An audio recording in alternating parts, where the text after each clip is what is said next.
नमस्कार दोस्तों, मैं रणबीर सिंह स्वागत करता हूँ मैं फिर से आप सभी का आपके अपने परिवार रेम्बा क्लासेज में। तो दोस्तों हम लोग बात करने वाले हैं यूपी से संबंधित जो भी यूपी स्पेशल और सांस्कृतिक चीज़ें हैं उन पे, यानी कि हम बात करेंगे कला, संगीत, नृत्य, उत्सव, मेले, पर्व, बोलियाँ और घराने इत्यादि। जो भी आमतौर पर आर्ट एंड कल्चर यूपी के आर्ट एंड कल्चर से प्रश्न बनता है वो सब इसी क्लास में इसी वीडियो में कंप्लीट करने वाले हैं ना। और वीडियो तो लंबा होना ही है, लाजमी है। तो सिलेक्शन के लिए भाई पढ़ाई लंबी करनी होगी, है ना। 2-4 मिनट के वीडियो से या 2-4 मिनट के झुंझुने से तैयारी तो नहीं हो पाएगी। रियलिटी तो यही है कि आप लंबा समय देंगे या लंबा क्लास देखेंगे तभी आप जो है तैयार हो पाएंगे एग्ज़ाम के लिए, ठीक है। तो यदि आपके पास क्षमता है तो आप क्लास में बने रहिए, अन्यथा शॉर्ट वीडियो देखिए, आराम से सिलेक्शन हो जाएगा, ठीक है। कला, संगीत, नृत्य, उत्सव, मेले, पर्व और बोलियाँ, ठीक है ना। तो अंत तक बने रहिए, 2-2.5 घंटा या 3 घंटा हो जाएगा, उसमें कोई दिक्कत नहीं है। अपने आप को मजबूत करिए और आप लोग भी ध्यान से सुनते रहना है। एक बार बढ़िया से क्लास में देख लीजिए, उसके बाद एक बार वीडियो या 1 से 2 बार वीडियो देख लीजिए, इसका काम हो जाएगा खत्म। और प्रश्न यहाँ से बहुत बार बनता है, बनेगा ही, और इस बार तो यूपी स्पेशल क्वेश्चन कुछ ज़्यादा ही बनेगा, ठीक है ना। शुरू करते हैं हम लोग। उत्तर प्रदेश में सांस्कृतिक विभाग की स्थापना 1957 में होती है। पहली बात यही है ना, संस्कृति जो कल्चरल चीज़ें होती हैं उसके लिए यूपी में स्थापना हो गई थी 1957 में। और प्रदेश की प्रमुख सांस्कृतिक क्षेत्रों में अगर हम बात करेंगे तो ब्रज, अवध, बुंदेलखंड, रोहेलखंड और भोजपुरी क्षेत्र, ये सब सांस्कृतिक प्रदेश या क्षेत्र हो जाएंगे, ठीक है ना। प्रदेश में स्थापत्य कला के प्राचीन, स्थापत्य कला का मतलब क्या होता है? स्थापत्य कला का मतलब जब हम कोई भी बिल्डिंग्स, भवन इत्यादि बनाते हैं ना, मंदिर, ये सब चीज़ें जब बनवाते हैं उसे हम स्थापत्य के अंतर्गत देखते हैं, ठीक है ना। तो प्राचीनतम जो नमूना हमें मिला है कहाँ से? मौर्य काल से। मौर्य काल में सारनाथ, कौशाम्बी, कुशीनारा या कुशीनगर भी कहते हैं, यहीं पे किसकी मृत्यु हो गई थी? कुशीनारा या कुशीनगर में गौतम बुद्ध जी की मृत्यु हो गई थी ना। चुंड नामक लोहार था जिसके यहाँ विषाक्त भोजन की वजह से, ठीक है। वो सब हम इसी के संदर्भ में पढ़ भी लेंगे, वो सभी चीज़ें, है ना। तो इन स्थानों से हमें साक्ष्य देखने को मिलता है। अच्छा, मुगल में स्थापत्य कला का स्वर्णिम युग कई बार पूछ लेता है, थोड़ा सा हिस्ट्री में अगर जाएंगे तो वो शाहजहां का है ना। मंदिर निर्माण कला का विकास किस समय काल में हुआ था? तो गुप्त काल में, ये ध्यान रखेंगे, गुप्त काल में मंदिर निर्माण कला का विकास हुआ है। राम मंदिर जो है अभी बन रहा है वो किस पद्धति पे बन रहा है या किस शैली में है? तो किस शैली में है? शैलियाँ होती हैं, द्रविड़ शैली, नागर शैली, है ना, अलग अलग शैलियाँ होती हैं। तो ये नागर शैली में बन रहा है राम मंदिर, ठीक है। तो राम मंदिर पे जल्दी ही आपको पूरा डिटेल्स में क्लास मिल जाएगा। बाकी हम देखते हैं जब पढ़ते हैं कुषाण वंश, तो उसमें हम देखते हैं मथुरा कला शैली और गांधार कला शैली का दोनों का सामंजस्य देखने को मिलता है। तो वो भी चीज़ें हैं, वो बाद में हम देखेंगे। फिलहाल यहाँ पे गुप्तकालीन मंदिरों को साक्ष्य मिलते हैं कहाँ से? देवगढ़। देवगढ़ लिखा है, थोड़ा सा विकृत होते होते देवघर कहते हैं, कई सारे गानों में आप सुने होंगे। देवघर कहाँ है भाई? झांसी में। यानी कि मध्य प्रदेश, जब हम यूपी पूरा देखते हैं तो हमारा यूपी कुछ इस टाइप का है। आप अगर यूपी देखेंगे तो कुछ इस टाइप का है ना यूपी। बड़ा दिन हो गया, पता नहीं बन पाएगा कि नहीं। कुछ इस टाइप का यूपी है, ठीक है। तो ये वाला हिस्सा ललितपुर, झांसी, समझ रहे ना, तो यहाँ पर है। तो देवगढ़ वहीं पे पड़ता है। तो सबसे पहले गुप्तकालीन मंदिरों को जो साक्ष्य मिलते हैं हमें देवगढ़ से मिलते हैं। भीतरगांव है ना, भीतरगांव कहाँ? कानपुर में पड़ेगा। कई बार इतने से ही प्रश्न बन जाता है। फिर भीतरी अभिलेख, भीतरी शिलालेख कई बार नाम सुनते हैं, तो वो गाजीपुर से हमें साक्ष्य देखने को मिलता है। किसके समय काल में? गुप्तकालीन में। तो गुप्त साम्राज्य बहुत अच्छा सा साम्राज्य रहा है, हम देखते हैं। और गुप्त काल में ही सर्वाधिक सोने के सिक्के चलाए जाते हैं, सबसे ज़्यादा सोने के सिक्के गुप्तों ने चलाए थे। और कुमार गुप्त के बारे में तो स्थापत्य कला में आप जानते ही हैं। कुमार गुप्त ने क्या बनवाया था? कुमार गुप्त 415 ईस्वी में, अरे नालंदा विश्वविद्यालय बनवाया था, है ना। चलिए आगे बढ़ते हैं हम लोग। मध्यकाल में स्थापत्य कला की 2 प्रमुख शैलियां हम देखते हैं, एक तो सरकी और दूसरा मुगल, है ना। तो सरकी और मुगल, तो ये आगरा और अटाला मस्जिद जो है ये हम देखते हैं सरकी शैली में। अटाला मस्जिद जौनपुर में जो है, जौनपुर को बसाया किसने था? जौना खां की याद में, फिरोज शाह तुगलक ने बसाया था जौना खां की याद में। तो जौना खां कौन है? वो है मोहम्मद बिन तुगलक, है ना। तो सरकी शैली में हम देखते हैं अटाला मस्जिद है और मुगल शैली में ताजमहल।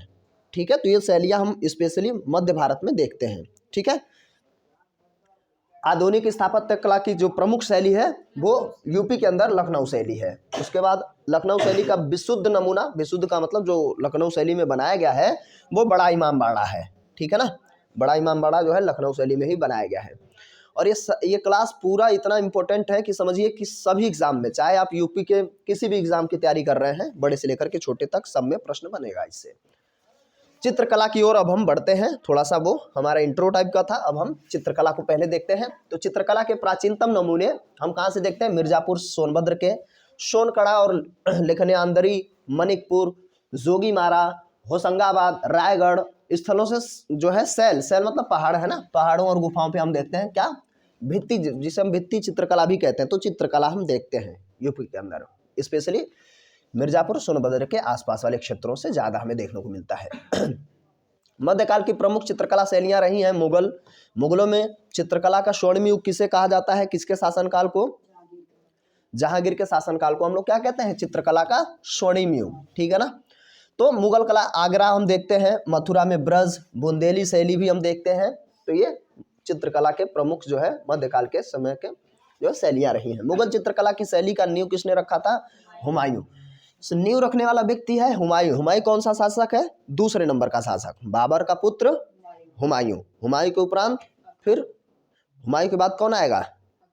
अकबर। उसके बाद जहांगीर के बाद शाहजहां के बाद औरंगजेब 1707। उसके बाद फिर नमूने आ जाते हैं। ठीक, मुगल चित्रकला, अब मुगल नहीं पढ़ना है कि पूरा डिटेल्स में पढ़े, बस ऐसे ही हम लोग तो यूपी पढ़ना है। मुगल चित्रकला शैली स्वर्णकाल, जहांगीर काल के, देखिए इसमें दिया ही है। काशी नरेश के संरक्षण में विकसित चित्रकला शैली को हम अपभ्रंश तथा कंपनी शैली कहते हैं। ध्यान से समझिएगा, काशी नरेश के संरक्षण में जो विकसित हुआ, अपभ्रंश, अपभ्रंश मतलब जो थोड़ा सा बिखरता, हम भाषाओं में भी अपभ्रंश पढ़ते हैं, तो भ्रंश तथा कंपनी शैली है। आधुनिक चित्रकला की प्रमुख शैलियों में हम यूपी के अंदर देखते हैं तो वास, जो टेम्पा या लखनऊ शैली के नाम से हम जानते हैं।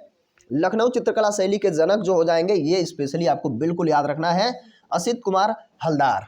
लखनऊ चित्रकला शैली के जनक कौन है? असित कुमार हलदार। प्रदेश के चित्रकला विकास में ग्राफिक विद्या की शुरुआत ललित मोहन सेन ने की थी। जो ग्राफिक्स की चीज़ें शुरू हुई थी तो ललित मोहन सेन ने की थी। चमन सिंह ने चित्र व मूर्ति कला पर पुस्तकें लिखी थी, जो 50 से अधिक पुस्तकें हम देखते हैं। नाम क्या है? चमन सिंह। ठीक है ना। बहुत सारी चीजें आप लोग को एकदम से नया सा दिखेगा कि यार ये क्या है। अभी देखिए यहां से खूब प्रश्न बनता है। क्या है? संगीत कला है ना, शास्त्रीय गायन और वादन से संबंधित। तो मध्यकाल के प्रमुख संगीतकार सिर्फ हम देख लेंगे कौन कौन थे। तो देखिए स्वामी हरिदास, कश्यप, शार्दुल, दत्तिल, मातंगमंग, अभिनव गुप्त, हरिपाल, अमीर खुसरो, है ना, अमीर खुसरो से भी बहुत सारे प्रश्न बनेंगे आगे। अदारंग, सदारंग, वाजिद अली शाह, जो कौन है? अंतिम अवध के क्या है? देखिए वाजिद अली शाह जो है अंतिम नवाब थे, लखनऊ के, नवाबों का शहर है ना लखनऊ, तो अंतिम नवाब थे। और लॉर्ड डलहौजी ने वाजिद अली शाह पर कुशासन का आरोप लगाते हुए अवध को हड़प लिया था। और फिर ये इधर ऐसा बताया जाता है इतिहास में कि तराई के क्षेत्र में, नेपाल और तराई के क्षेत्र में फिर वो भाग जाते हैं या कुछ इस तरीके से। इनकी पत्नी, लखनऊ का नेतृत्व किसने किया था 1857 की क्रांति में? 1857 में, हाँ तो झांसी कैसे आ जाएंगे? जो तो झांसी की बात हो रही है, मैं लखनऊ की बात कर रहा हूँ। महिला है, स्पेशली उस समय तो 2 ही महिलाओं का ज्यादा नाम हम सुनते हैं ना। वो वाजिद अली शाह की पत्नी है। ठीक है ना, जो 1857 की क्रांति में लखनऊ का नेतृत्व उन्होंने किया था। किसी को भी याद है? कमेंट बॉक्स में कमेंट जरूर करिए और मैं थोड़ी देर में बता दूंगा, अगर जब तक कोई बताए या कमेंट करे तब तक। वाजिद अली शाह अंतिम थे। फिर तानसेन हम सुनते ही हैं, है ना, लोग कहते थे कि बरसात हो जाती थी। बैजू बाबरा, बैजू लिखा है, बैजू बाबरा पूरा नाम है। हुसैन सरकी, हुसैन शाह सरकी भी कहते हैं। तो ये मध्यकाल के प्रमुख संगीतकार हुए हैं। ईरानी, फारसी और भारतीय रागों का मिश्रण किया गया किसने? अमीर खुसरो ने। बहुत सारे वाद्य यंत्रों का भी आविष्कार अमीर खुसरो करेगा, है ना। तो मैंने कहा था अमीर खुसरो से ढेर सारे प्रश्न बनते हैं, जैसे कव्वाली, तराना, कोल कलावाना और आदि शैलियों की खोज अमीर खुसरो ने की थी। तबला और सितार का आविष्कार भी अमीर खुसरो ने किया था। ये सारे के सारे इंपॉर्टेंट तथ्य चल रहे हैं। मंदिरों में संगीतबद्ध अर्चना पद्धति की शुरुआत वल्लभाचार्य ने की थी, है ना। वल्लभाचार्य आप पढ़े होंगे, जब आप कक्षा 10 में पढ़ते होंगे तो गुरु थे, है ना। अब किसके गुरु थे ये भी आप सोचिए। प्रसिद्ध संगीतज्ञ भक्ति स्वामी हरिदास की संगीतबद्ध रचनाएं श्री केलीमाल और अष्टादश पद में देखते हैं हम। स्वामी हरिदास जी कहाँ रहते थे, तो निधिवन यानी कि वृंदावन में स्वामी हरिदास, ठीक है ना। स्वामी हरिदास का जन्म कहाँ हुआ था, हरिदासपुर में ही, जो अलीगढ़ में है, वर्तमान अलीगढ़ में। अब अलीगढ़ को क्या कह दिया गया है, हरिगढ़, नाम बदल करके। नाम तो खूब बदला जा रहा है, ठीक है, जो है अच्छा है।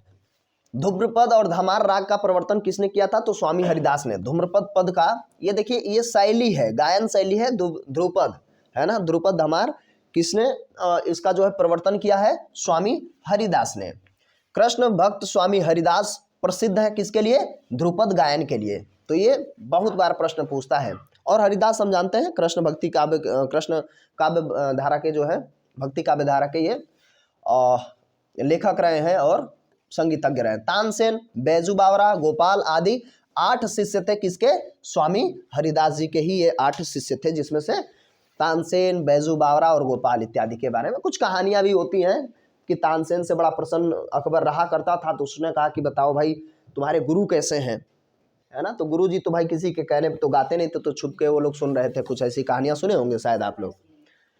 अकबर के दरबार में तानसेन रहता था और वो मतलब ग्वालियर, तो ध्रुपद शैली के में पारंगत थे। राग, दीपक और बीड़ा वादन में पारंगत थे वो। बैजू बावरा या बैजनाथ भी कहते हैं, गुजरात से बिलोंग करते हैं, तो ये राग मेघ में पारंगत थे। तानसेन के दामाद हाजी सुल्तान ने नया रूप दिया, जिसे हम ख्याल गायकी कहते हैं। हम यूपी के अंदर ख्याल गायकी सुनते भी हैं। उसमें होता है कि ख्याल में क्या होता है, नृत्य करते समय जो बच्चा होता है, छोटा बच्चा, आमतौर पे जैसे सोहर गाया जाता है, तो सोहर भी बच्चों के लिए ही गाया जाता है ना जन्म उत्सव पे। तो ख्याल में भी बच्चे का ख्याल करते हुए नृत्य किया जाता है। तो ये तानसेन का दामाद हाजी सुल्तान जो ख्याल गायकी को ऊपर लेके आता है। जौनपुर का वह सुल्तान जिसने बड़े ख्याल का प्रवर्तन किया है, ख्याल में भी बड़ा और छोटा, तो सुल्तान हुसैन शाह सरकी, ठीक है, हुसैन शाह सरकी। तो सरकी वंश की जो है सरकी वंश से संबंध रखता है। प्रदेश के प्रमुख संगीत घराने हम देखते हैं जो बड़े इंपॉर्टेंट हैं यूपी के अंदर। आगरा घराना है, लखनऊ घराना है, वाराणसी या बनारस घराना है, सहारनपुर घराना, रामपुर घराना, किराना घराना, जिसे मुजफ्फरपुर कहते हैं आजकल, तो किराना घराना। कई बार पूछ लेगा किराना घराना किस क्षेत्र से संबंध रखता है, बाकी तो सब नाम से ही है। किराना कौन सा नाम है यूपी में, तो वो मुजफ्फरपुर नगर, ठीक है ना। अतरौली घराना अलीगढ़ से संबंध रखेगा और खुर्जा घराना अलीगढ़ से, है ना। तो ये कुछ महत्वपूर्ण घराने हैं। अभी किस घराने से कौन संबंध रखता है वो भी हम आगे देखेंगे। संगीत की दृष्टि से लखनऊ घराने का स्वर्ण काल किस समय काल को हम कहते हैं, तो वाजिद अली शाह का काल जो रहा है उसे हम क्या कहते हैं, स्वर्णिम काल कहते हैं लखनऊ घराने को। आधुनिक शास्त्रीय गायन का पिता किसे माना जाता है, तो उस्ताद फैयाज खां को। ध्यान से सुनिए, आधुनिक शास्त्रीय गायन, है ना, शास्त्रीय गायन होता है, शास्त्रीय नृत्य भी होता है, तो शास्त्रीय गायन का जो जनक माना जाता है उस्ताद फैयाज खां को माना जाता है। आफताब मौसिकी, है ना, संगीत के सूर्य के रूप में हम जानते हैं कि उपाधि दी गई उस्ताद फैयाज खां को ही। यानी कि अगर आप उर्दू शब्दावली में आप देखेंगे तो आफताब मौसिकी, है ना, तो गाना सुनते समय आप सुने होंगे कि मौसिकी आ गई, अरिजीत सिंह का गाना है, तो उसका मतलब यही है ना, संगीत। तो संगीत के सूर्य के रूप में आफताब, है ना, संगीत के सूर्य के रूप में उपाधि दी जाती है उस्ताद फैयाज खां को। क्यों, क्योंकि उन्होंने जो है आधुनिक शास्त्रीय गायन का आविष्कार किया है। वाजिद अली के काल में काफी लोकप्रिय क्या हुआ था, ठुमरी, ठीक है ना, ठुमरी वाजिद अली शाह के शासन काल में। वाजिद अली शाह हम कहेंगे आखिरी नवाब थे। लखनऊ के मियाँ गुलाम नबी शौरी ने किसका प्रवर्तन किया था, तो टप्पा शैली का। आप देखिए सारी के सारी शैलियां हैं, ठीक, कौन है, मियाँ गुलाम नबी शौरी, टप्पा शैली। वाजिद अली शाह ठुमरी की बंदिशें तैयार की थी। अख्तर पिया उपनाम से, नाम था, उपनाम दिया गया अख्तर पिया, ठीक है ना। जो ठुमरी का जो उन्होंने बंदिशें तैयार की, बंदिशें मतलब जो संगीत का लय तुक इत्यादि होता है, उतना ज़्यादा मुझे म्यूजिक का जानकारी तो है नहीं। वादी दरीसा के दरबार में कौन रहते थे, तो बिंदादीन जो कथक करते थे, वह कोदव सिंह ये पखावजी के लिए फेमस थे। पखावज बजाया जाता है, पखावज एक वाद्य यंत्र है, ठीक है ना। तो कथक जानते हैं क्या है, यूपी का शास्त्रीय नृत्य। टोटल शास्त्रीय नृत्यों की संख्या कितनी है,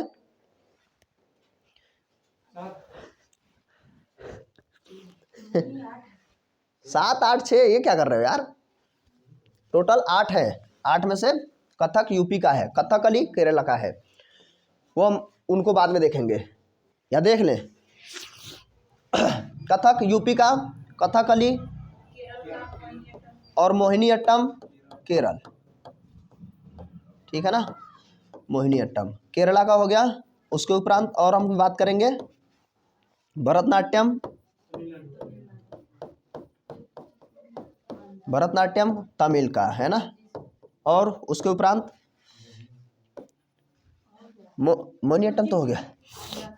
कुचिपुड़ी, मैं सब याद कराया था शास्त्रीय नृत्य कैसे याद करना है ना। कुचिपुड़ी आंध्र प्रदेश, सबका आसान ट्रिक मैं बताया था। हाँ, सत्रिया कहाँ का हो जाएगा, और मणिपुरी है ना। कितने हो गए, कुछ बचे हैं क्या, ओडिसी बची है, ओडिसी है ना। बस ये ओडिसी और मणिपुरी को तो याद ही नहीं करना है, ठीक है। कथकली और मोहिनीअट्टम, मैंने कहा था ये थोड़ा सा आप देखेंगे और लग ही रहा है कि इसमें इकारांत शब्द देखने को मिल रहा है, तो केरला याद करेंगे। मैंने कहा था केरला से कैसे याद कर लेंगे, क्योंकि सर्वाधिक लिंगानुपात केरला में है, महिलाओं की संख्या वहाँ ज़्यादा है। हालांकि यहाँ पे नृत्यों में अंतर है, लेकिन इकारांत शब्द देखने को मिल रहा है ना बार बार, तो महिलाओं की फिलहाल लिंगानुपात कितना है, केरल का लिंगानुपात। हाँ, मैं लिंगानुपात पूछ रहा हूँ, मतलब 1000 पुरुषों पे कितनी महिलाएं। ओहो, 943 पूरे भारत की हैं पागल बच्चों। 943 पूरे भारत का लिंगानुपात है। और मतलब क्या, 1000 पुरुषों पर, ये प्रश्न ऐसे बन रहा है इकोनॉमी से आजकल कि लिंगानुपात का अर्थ क्या है, तो 1000 पुरुषों पर महिलाओं की संख्या, तो ये पूरे भारत की है ना, पूरे भारत की लिंगानुपात है। यूपी का लिंगानुपात 912, ये सब हम अभी देख रहे हैं 2011 के अनुसार। अच्छा, अब क्वेश्चन जो आपसे, चूंकि यूपी स्पेशल आप देख रहे हैं, यूपीपी का एग्जाम देंगे, तो आपसे ये प्रश्न पूछ लेगा कि बाल लिंगानुपात यूपी में कितना है, तो कितना है 902, ठीक, 902 या 907, 902 देख लीजिएगा वैसे थोड़ा सा, बाल लिंगानुपात, ठीक है। लेकिन मैं केरला का पूछ रहा हूँ क्योंकि सर्वाधिक वहीं का लिंगानुपात है। हाँ, सबका दिमाग फिर गया है, लिंगानुपात और शिक्षा लिटरेसी रेट में अंतर है, नहीं समझ में आ रहा है। और ये भी भारत का ही बता रही है, लिटरेसी रेट भारत की तो बता रही है। कितना हो जाएगा, 1078, ठीक है ना। चलो, ये पता नहीं कहाँ हम लोग चले गए। टोटल अच्छा 8 हो गए ना हमारे, वो छोड़ो, हम लोग आते हैं। मैं अच्छा याद कर रहा था, कथकली और मोहिनीअट्टम ऐसा नाम लग रहा है कि इकारांत है, मतलब इकारांत हम हिंदी में देखते हैं तो ये इस्तेमाल होता है स्त्रीलिंग के लिए सामान्यतया। तो केरल में स्त्रियों की संख्या ज़्यादा है, इसलिए दोनों ऐसे याद हो गया। उसके उपरांत भरतनाट्यम, तो हाँ, तो मैंने कहा था भरत जी जो है मिलने गए थे राम जी से बस ऐसे याद हो जाएगा। कुचिपुड़ी, कच्ची पूड़ी वही खा सकता है जो देख ना पाए, अंधा हो, ठीक है बस। और सत्रिया, सत्रिया का असम, इसको भी मैं याद कराया था, लेकिन आप कुछ याद भी कर लो खुद भी। सबसे पुराना कौन सा है फिलहाल इसमें, भरतनाट्यम सबसे पुराना है, सबसे नवीन सत्रिया। पूछता है, ये सारे के सारे प्रश्न बनते हैं कि सबसे नवीन शास्त्रीय नृत्य कौन सा है, तो सत्रिया है। और सबसे प्राचीन कौन सा हो जाएगा, भरतनाट्यम। कहाँ थे यार हम लोग, हाँ यहाँ से चलते हैं ना। कथक नृत्य में ठुमरी गायन का समावेश कर दिया था अवध के बिंदादीन ने। नृत्य में कथक में ही ठुमरी को भी ऐड कर दिया बिंदादिन ने। शाहजहांपुर व इटावा, इटावा को गौरीपीर भी कहा जाता है, का घराना प्रसिद्ध है किसके लिए? सरोद वादन के लिए। वो लोग सरोद बजाते हैं। कौन सा? शाहजहांपुर घराना और इटावा या गौरीपुर घराना सरोद वादन के लिए फेमस है। अजराड़ा जो मेरठ हम जानते हैं, तो मेरठ घराना या अजराड़ा घराना तबला वादन के लिए फेमस है। तबले के लखनऊ घराने का सूत्रपात किसने किया था? तो मोदू व बख्शूर खां ने। तथ्य बहुत तगड़े होंगे क्योंकि सब सारे के सारे तथ्य होंगे, है ना। और ये बहुत इंपॉर्टेंट क्लास है, इसलिए इसको एक बार दो बार जैसे भी करके अपने आप जो है अंदर जो है ऑब्जॉर्व कर लीजिए। तबले के वाराणसी घराने का सूत्रपात किसने किया था? तो पंडित राम साहे ने।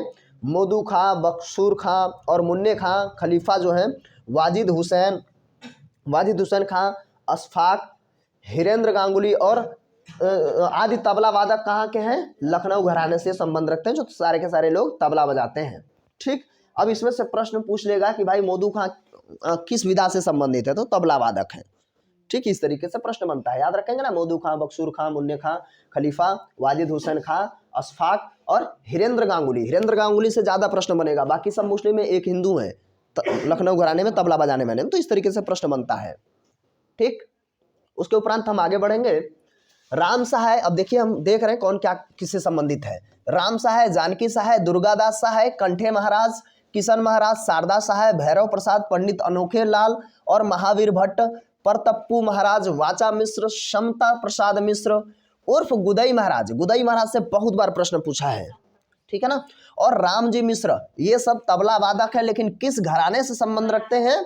बनारस घराने से। तबला वादक हैं सारे के सारे लोग। और किससे, किस घराने से संबंध रख रहे हैं?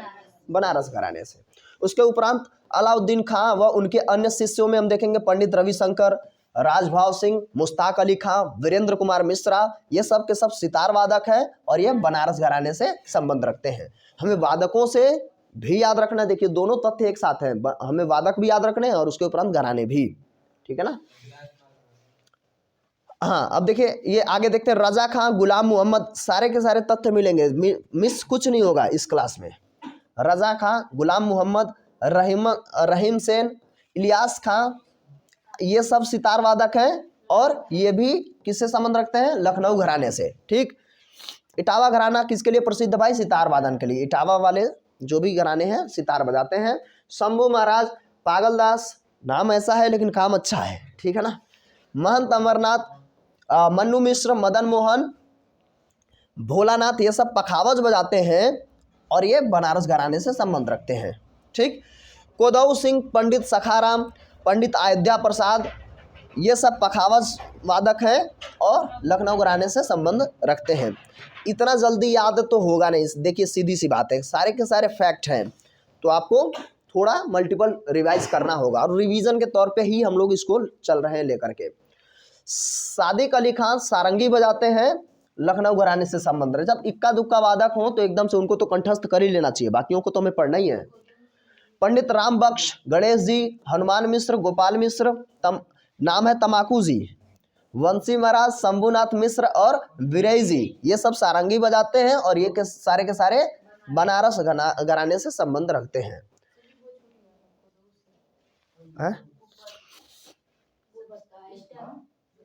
हाँ हो गया है, ठीक है। बिस्मिल्लाह खां और मुमताज खान शहनाई बजाते हैं और बिस्मिल्लाह खां जी को क्या मिला है? भारत रत्न, ये ध्यान रखेंगे। भारत रत्न शहनाई बजाते हैं तो एकदम से हमें कंठस्थ रखना ही है। इनको और लता मंगेशकर जी को, दोनों को एक साथ दिया गया भारत रत्न, ठीक है ना, बिस्मिल्लाह खां। ठीक, तो ये हाँ ये संबंध रखते हैं बनारस घराने से, ठीक है ना।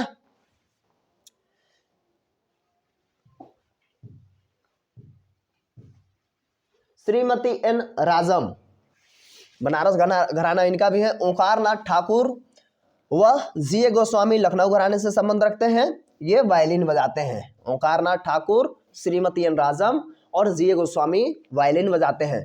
दूल्हे खां और सखावत हुसैन खां लखनऊ घराने से संबंध रखते हैं, सरोद बजाते हैं, सरोद वादक हैं।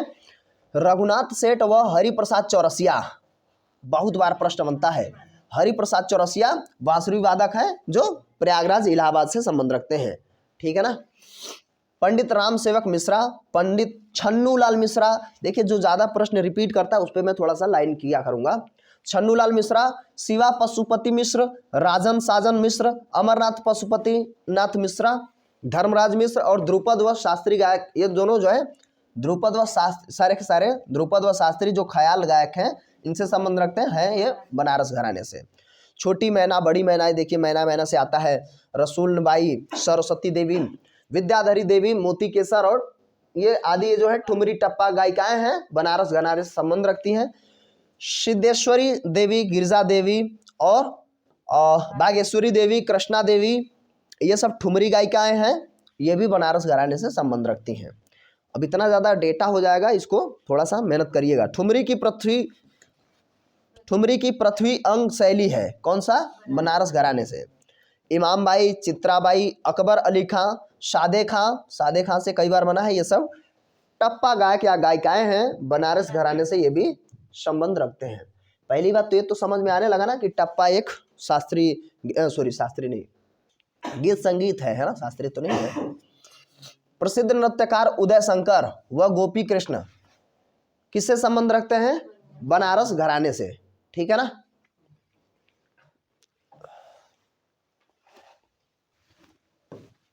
तो लखनऊ ख्याल गायकी के पितामह है ना, तो खुर्शेद अली खां, ये ध्यान रखेंगे पितामह। वैसे पितामह के संदर्भ में हम याद रखते हैं कौन है पितामह, किन्हें कहा जाता है, भीष्म पितामह है ना।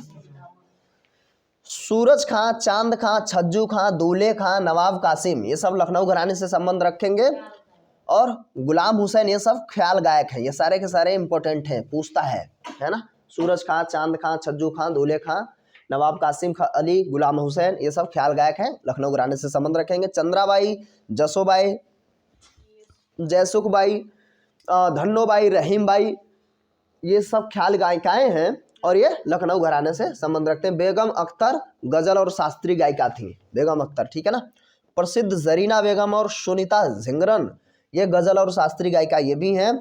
बालकृष्ण बुबा, कपिलेश्वरी, राम भाऊ, कुंडा गोलकर, जिन्हें हम गंधर्व के नाम से जानते हैं, गंगूबाई हंगल, भीमसेन जोशी, बहुत बार प्रश्न बनता है इनसे, सरस्वती राणे, हीराबाई बड़ोदकर, प्रभा अन्य, ये सब किराना घराने से संबंध रखते हैं, ठीक है ना। और किराना घराने का मतलब क्या था, क्या पढ़ के आए थे,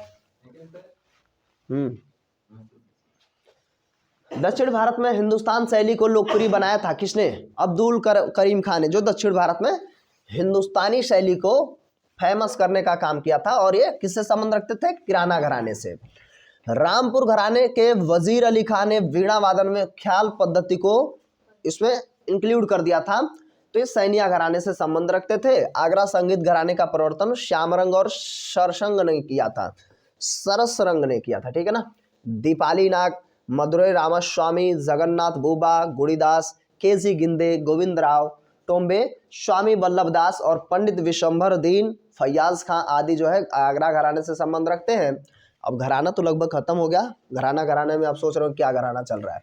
केसरबाई केरकर, किशोरी अमोनकर, मल्लिका अर्जुन मंसूर, रत्नाकर पई, पद्मावती आदि ये जो है गायक गायिकाएं अंतरौली घराने से संबंध रखते हैं। केसरबाई, जानकी बाई उर्फ छप्पन छुरी किसको कहते हैं, जानकी बाई को। तो यहाँ से भी प्रश्न बनता है छप्पन छुरी किसे कहते हैं ना।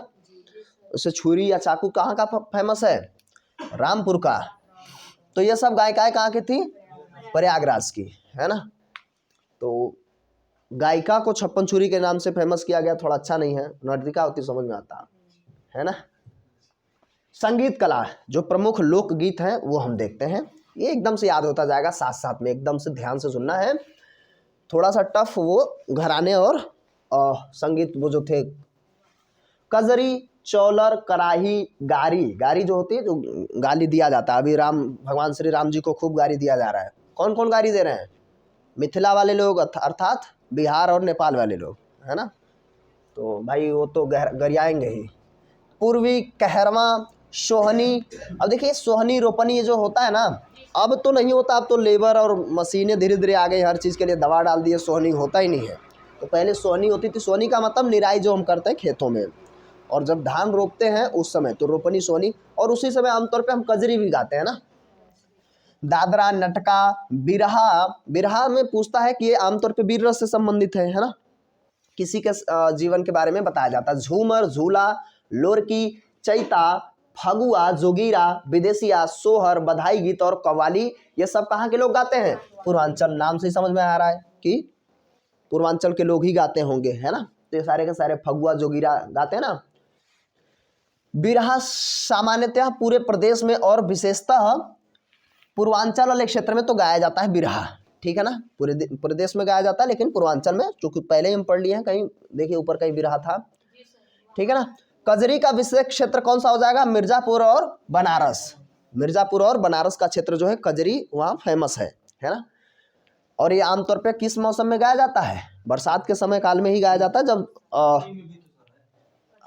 ये यूपी का ही मिर्जापुर और वाराणसी, ये यूपी के मैप पे आप यहाँ देखेंगे तो यह है मिर्जापुर और यह है बनारस, ठीक है ना, उसी के बगल में सबसे लास्ट में। और नीचे आ जाएंगे तो सोनभद्र आ जाएगा, ठीक है। बधाई, सावनी, फाग, झूला, पचरा, कजरी, सोहर, संस्कार गीत, कव्वाली, ये सब अवध के क्षेत्र में गाया जाता है ना। अवध मतलब पूरा वो क्षेत्र जो लखनऊ का हिस्सा बनता है, लखनऊ का आसपास का पूरा क्षेत्र अवधि बोला जाता है वहाँ पे, ठीक। झूला, होरी, रसिया, बम रसिया, ब्रज मल्हार, पटका, समाज गायन, ये सब ब्रज क्षेत्र में होता है ना। लठमार, होरी वगैरह सब होता है उधर ही, लेकिन अभी हम गायन की ओर देख रहे हैं। हाँ, ढिमरियाई, चंगेलियाई, कुहाई, आल्हा, आल्हा और राछरा, दीवारी, हरदौल, पमार, ईशूरी, फाग और तकार गीत, सॉरी तकरार गीत, हाँ उसमें जो है दोनों पक्ष में तकरार गीत और कव्वाली, ये सब बुंदेलखंड में गाया जाता है। बुंदेलखंड नीचे वाले हिस्से में, आगे हम देखें बुंदेल, आप सुने होंगे ना, बुंदेलो हर बेलों को हमने सुनी कहानी थी वाली बात, तो नीचे वाला हिस्सा एमपी के आसपास वाला क्षेत्र। आला सामान्यतः पूरे प्रदेश में, विशेषतः बुंदेलखंड के क्षेत्र में आला गाया जाता है, और आला बुंदेल में तो गाया जाता है, पूरे यूपी में भी गाया जाता है। रागिनी, ढोला, ढोला देखेंगे पश्चिमी लोग खूब गाते हैं ना, ढोला जाते हैं। लड़ुआ, लड़ुआ होता है, हाँ भाई साहब लड़ुआ होता है कि नहीं? अरे इसको पता ही नहीं, आपके यहाँ नहीं होता है, क्या करोगे, आपकी गलती नहीं है, समाज से चीज़ें खत्म होती जा रही हैं। पश्चिमी लोग लड़ुआ पर बैठ के, जिसमें महिलाएं शामिल होती थी, ढोलक बजाते ढोला लेके जाती थी गाते हुए, है? हाँ लहड़ुआ, हाँ तो मुझे नहीं पता था ना यार लहड़ुआ ना, हाँ तो लहड़ुआ पे ही ढोला जाता है, पता है कि नहीं, महिलाएं जाती हैं, और ये आमतौर पे सब फसलों के संदर्भ में ही होता है। फिर लावनी, गुजरी, बन्ना, कव्वाली, ये सब पश्चिमी क्षेत्र में गाया जाता है। भजन, पूरन भगत, पूरन भगत बहुत बार पूछा जाता है। निर्गुण, पचरा, भर्तहरी, ये भक्तों और साधुओं द्वारा गाया जाता है। निर्गुण कभी सुनिएगा आपको लगेगा कि दुनिया में कुछ है ही नहीं, है ना, बढ़िया लगता है। संगीत कला, शास्त्रीय नृत्यों की तरफ हम चलेंगे। प्रदेश का एकमात्र शास्त्रीय नृत्य चर्चा हम लोग कर चुके हैं, कथक, ठीक है ना, कथक ही होता है। कुछ जगह पे आपको अगर ऐसा लिखा मिले तो परेशान होने की क्या जरूरत है यार, एक ही है ना, बाकी कथकली होता है तो उसमें हमें दिमाग लगाने नहीं है ना, तो कथक ही होता है। कथक कई जगह पे लिखा हो तो परेशान नहीं होना है। तो यूपी का एक ही है भैया। कथक के लिए प्रसिद्ध घराने कौन कौन से हैं? तो लखनऊ और बनारस के घराने कथक के लिए फेमस हैं, हमें ये ध्यान रखना है। अब देखिए हम देखते हैं कौन किससे कहाँ से संबंध रखता है। बिंदादिन शंभू महाराज, लच्छू महाराज जो बैजनाथ मिश्र के नाम से जाने जाते हैं, कालका महाराज, अच्छन महाराज, बिरजू महाराज, उर्मिला शर्मा, शैलजा सिंह, परमित्या दास, पायल उपाध्याय, परख मदान, दीप्यन दास, तनुश्री, ये सब क्या है? सारे के सारे कथक नर्तक हैं, कथक, ठीक है ना। इसमें 5 स्टार बना लीजिए, क्योंकि हमारा एकमात्र शास्त्रीय नृत्य है और ये सारे के सारे शास्त्रीय नर्तक हैं। और शंभू महाराज, लच्छू महाराज, इन सब से, अच्छन महाराज, बिरजू महाराज से तो सबसे ज़्यादा पूछा जाता है। फिलहाल हमें पूरा याद रखना है।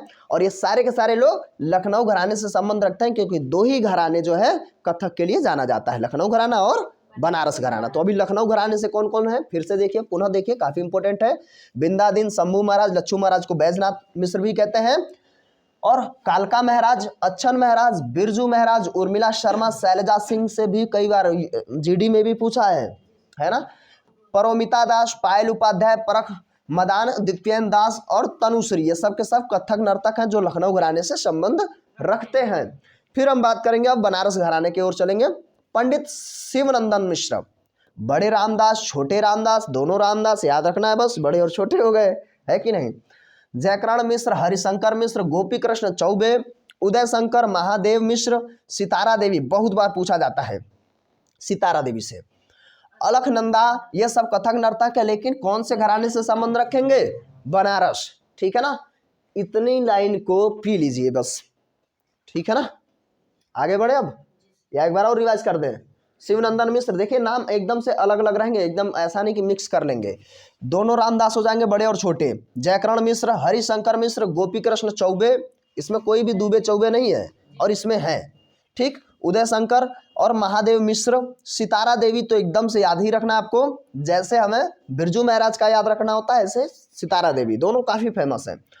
अलखनंदा, ये सब कथक नर्तक हैं जो बनारस घराने से संबंध रखेंगे, ठीक है ना। अब हम लोक संगीत कला में लोक नृत्य की ओर बढ़ेंगे।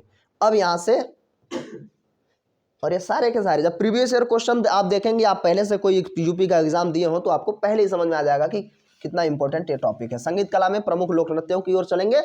चंगेलिया, ढिमराई, शैतान व जवारा नृत्य बुंदेलखंड में किया जाता है, बस इतने से पूछ लेता है किस क्षेत्र से संबंध रखता है। ख्याल नृत्य पुत्र जन्मोत्सव में होता है और बच्चे का ख्याल किया जाता है, मैंने पहले ही बताया था, जैसे सोहर इत्यादि गाया जाता है, लेकिन ऐसे ही ख्याल नृत्य, ख्याल में बच्चों को सोचते हुए नृत्य किया जाता है, मैं करके थोड़ी दिखाऊंगा। बुंदेलखंड।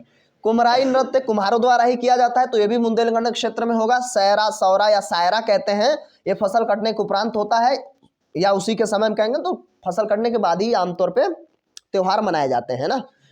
बुंदेलखंड, ऐसा नहीं है कि सारे के सारे, भाई फसल लगते समय भी तो गाए जाते हैं, है ना, जैसे कजरी वगैरह। घोड़ा नृत्य मांगलिक अवसरों पर होता है, घोड़ा नृत्य बुंदेलखंड क्षेत्र में होता है। कठघोड़वा भी नाम सुने होंगे आप लोग, है ना। देवी नृत्य ये होता है बुंदेलखंड में, अभी तो हम बुंदेलखंडी देख रहे हैं, यहाँ तक बुंदेलखंडी देखेंगे। और राई नृत्य महिलाओं द्वारा जन्माष्टमी पर नृत्य किया जाता है बुंदेलखंड क्षेत्र में। पाई डंडा, मैनिया नृत्य जो बुंदेलखंड का डांडिया भी कहते हैं इसको, किसको, पाई डंडा को कह लीजिए, मैनिया नृत्य दोनों को, मोनिया नृत्य, तो ये दोनों को क्या है, बुंदेलखंड में किया जाता है और ये उसका डांडिया माना जाता है। तो डांडिया कहाँ का फेमस है, पांड्या का डांडिया नहीं सुने हैं? ये गुजरात में डांडिया नृत्य होता है, पता है ना, लोक नृत्य है। तो ये सारे के सारे यादव समाज द्वारा किया जाता है बुंदेलखंड में, ठीक। दिवारी या बरेदी नृत्य दीपावली पर बाजों की धुन पर लाठी डंडों के साथ यादव लोग करते हैं, बुंदेलखंड क्षेत्र में होता है। कानरा नृत्य किसी उत्सव पर धोबी समाज के द्वारा, जो धोबी समाज के लोग होते हैं वो कानरा नृत्य करते हैं, ये भी बुंदेलखंड में होता है। तो बुंदेलखंड का क्षेत्र हो गया समाप्त। हमें ध्यान रखना है कि कौन से लोग करते हैं और किस क्षेत्र में, ऐसे प्रश्न बनता है। नेक्स्ट, कीर्तन। कीर्तन तो आसपास आप देखते होंगे हम लोगों के इस वाले क्षेत्र में भी। किसी उत्सव पर, कहाँ चला गया, गौड़िया परंपरा के भक्त मृदंग मजीरा के साथ, ढेर सारे इसमें वाद्य यंत्र होते हैं जिसमें स्पेशली मृदंग मजीरा है ना, और पता नहीं झाल, ये सब होता है, उसके सबके साथ जो है ब्रज क्षेत्र में क्या किया जाता है, कीर्तन, है ना, कीर्तन वगैरह सुनते होंगे। नरसिंह नृत्य नरसिंह चतुर्दशी पर किया जाता है, पौराणिक कथा पर आधारित होता है, ये भी ब्रज क्षेत्र में है ना। और ब्रज में होरी तो फेमस ही है, जानते ही है ना। रास नृत्य, रासलीला, रास नृत्य रासलीला के समय किया जाता है ब्रज क्षेत्र में, है ना।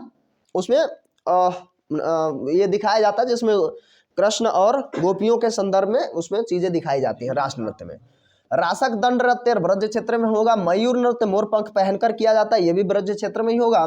झोला नृत्य सावन मास में होता है, हम श्रावण उसका जो है तत्सम है, हम लोग बिगाड़ करके सावन कह लेते हैं ना। तो श्रावण मास में मंदिरों में होता है झूला नृत्य, तो सावन के झूलों ने, है ना, कौन सा फिल्म है पता नहीं कौन सा है, लेकिन उसमें गाना है। चरकुला, चरकुला में बहुत बार पूछा है कि कितने द्वीप होते हैं। चरकुला नृत्य, सर पे ढेर सारी द्वीप होते हैं, सर पे रख करके नृत्य किया जाता है। तो कितने द्वीप होते हैं, 108 द्वीप होते हैं। तो द्वीपों का पिंजरा या चरकुला सिर पर रखकर महिलाओं द्वारा किया जाता है, कहाँ, ब्रज क्षेत्र में। आप देखेंगे तो डर भी लगेगा और बहुत अच्छा भी लगेगा, हाँ, तो चरकुला होता है वो, ठीक है। तो हम पूरा जो है पूरा क्षेत्र आमतौर पे 4 क्षेत्रों में पूरा यूपी इस पे मोटा मोटी बांट लेते हैं। घड़ा नृत्य, रथ पहिए के ऊपर घड़ा रखकर नृत्य किया जाता है, ये भी ब्रज में ही होता है। लठमार होरी गजब की होती है, कहीं कहीं बचाव नहीं हो पाया तो गए। और उसमें आमतौर पे एक पुरुष और एक महिला इसमें नृत्य करते हैं, है ना। तो एक जो हो पुरुष जो होता है वो किशन जी के तौर पे होता है, मतलब उनके स्थान पर ऐसा दिखाया जाता है।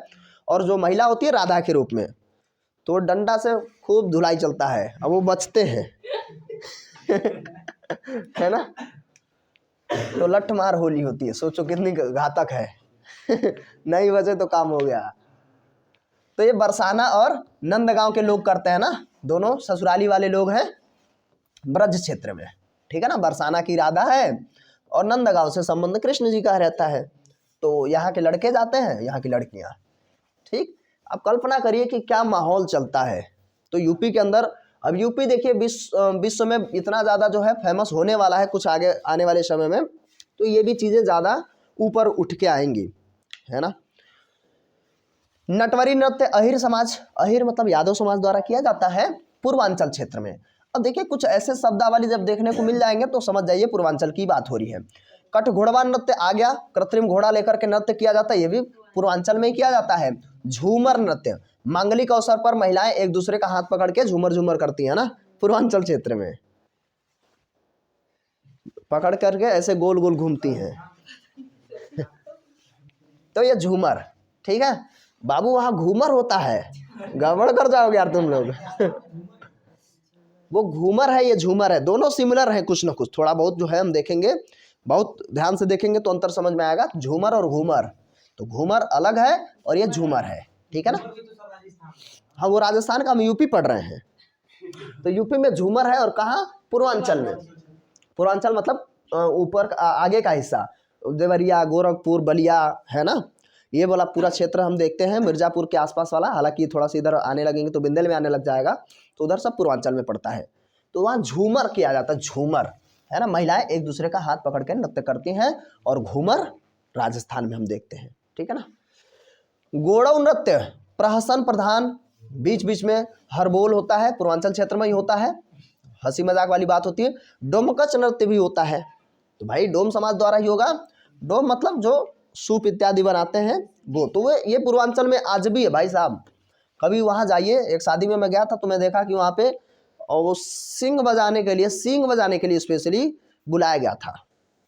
तो वहाँ आज भी ये चीज़ें चल रही हैं कि आप देखेंगे कि इसको बुला लाओ, उसको बुला लाओ, तो वहाँ जो है चीज़ें चल रही हैं। विदेशिया नृत्य नाट्य प्रधान है, पति के विदेश जाने पर पत्नी द्वारा करुण प्रधान ये नृत्य किया जाता है, विदेशिया आजकल जो है पूर्वी गाना आप देखेंगे सब विदेशिया ही होता है है कि नहीं, पूर्वांचल क्षेत्र में। और इतना विदेशिया कि एकदम से कैंसर बना दिए वो लोग विश्व बारात नृत्य भूत प्रेतों का रूप बनाकर के किया जाता है पूर्वांचल क्षेत्र में। विश्व बारात शिव बारात, तो शिव बारात जानते ही हैं हम, जब हास्य जो रस देखते हैं तो उसमें भी वही बात होती है ना, शीश पर गंगा हंसे, तो वही वाली कहानी इसमें होती है, तो पूर्वांचल क्षेत्र में होता है। ढिंडिया नृत्य वैसे कौन सा हो जाता है, हास्य, आप लोगों में तो यूपी में ये सब आ रहा है, कौन सा रस है, अलंकार सब कुछ आ रहा है। तो हास्य रस का जो हास्य रस है, हास्य तो उसका स्थायी भाव है, हास्य रस का जो एग्जाम्पल होता है, क्या याद किए थे,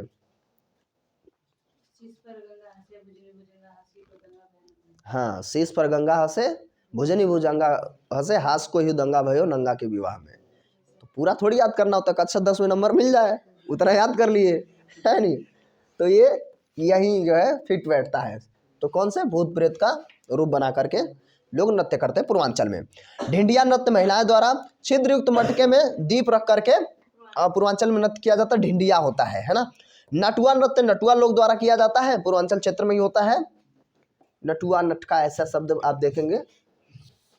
अब धोबिया नृत्य भी हम सुनेंगे, तो धोबिया नृत्य जो है धोबी समाज द्वारा होगा पूर्वांचल में ही, ठीक है ना वहाँ आज भी जो आप देखेंगे 4-5 लड़के आएंगे और ऐसा नृत्य करेंगे लगेगा कि लड़ाई कर रहे हैं अभी यहाँ समाज दौड़ दौड़ के कहरवा, कहार समाज द्वारा होता है कहरवा नृत्य, है ना। पूर्वांचल क्षेत्र में ये भी होता है।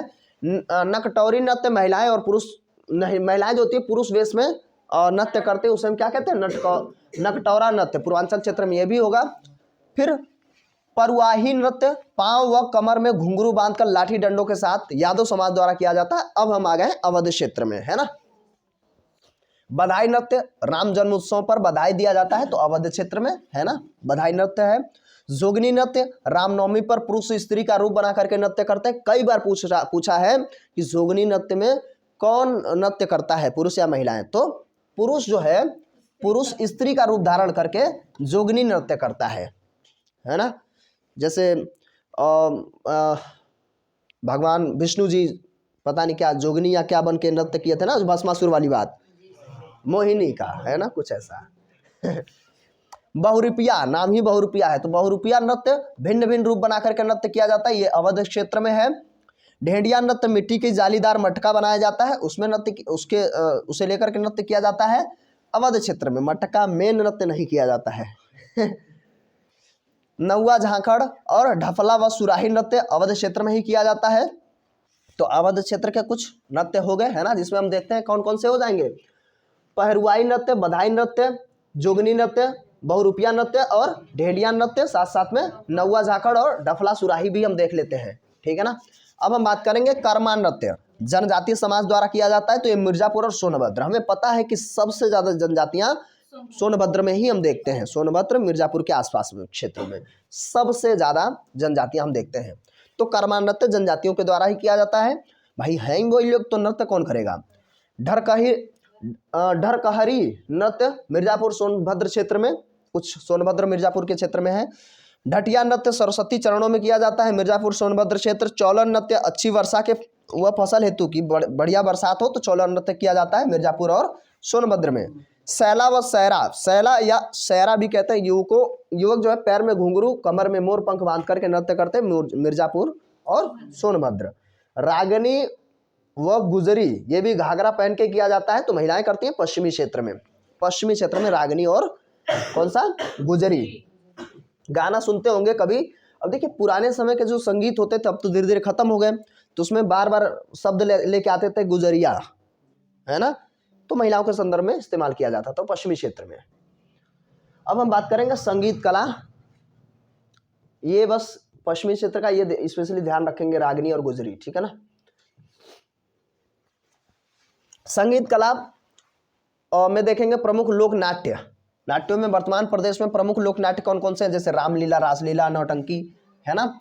लोक नाट्य की प्रमुख शैलियों में अगर हम देखेंगे तो रामनगर में काशी रामलीला ये होता है, प्रयागराज रामलीला, ब्रज वाले में रासलीला, अयोध्या में रामलीला, हाथरस में नौटंकी होती है, कानपुर में भी नौटंकी होती है। ये कुछ महत्वपूर्ण क्षेत्र हैं जहाँ पे क्या किया जाता है, शैलियाँ देखी जाती हैं। अब हम बात करेंगे मेले, मेलों से खूब प्रश्न बनता है, दिल खोल के मेला से प्रश्न बनेगा।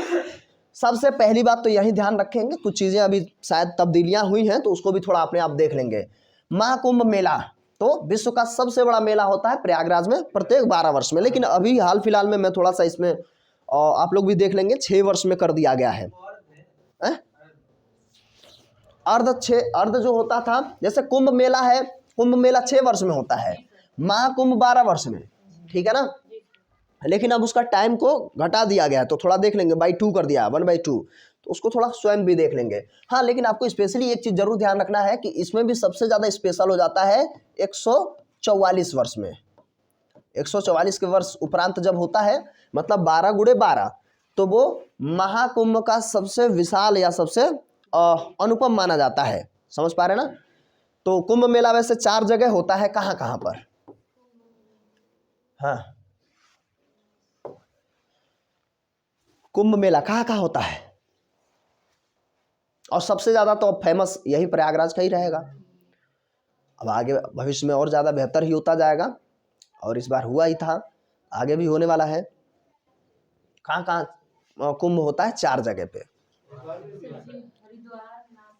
हाँ, हरिद्वार, नासिक, ये प्रश्न बनेगा ऐसे में, और भाई प्रयागराज तो है ही है, वो तो हम पहले देख लिए, नहीं महाराज, चारों 4 राज्य में है अलग अलग।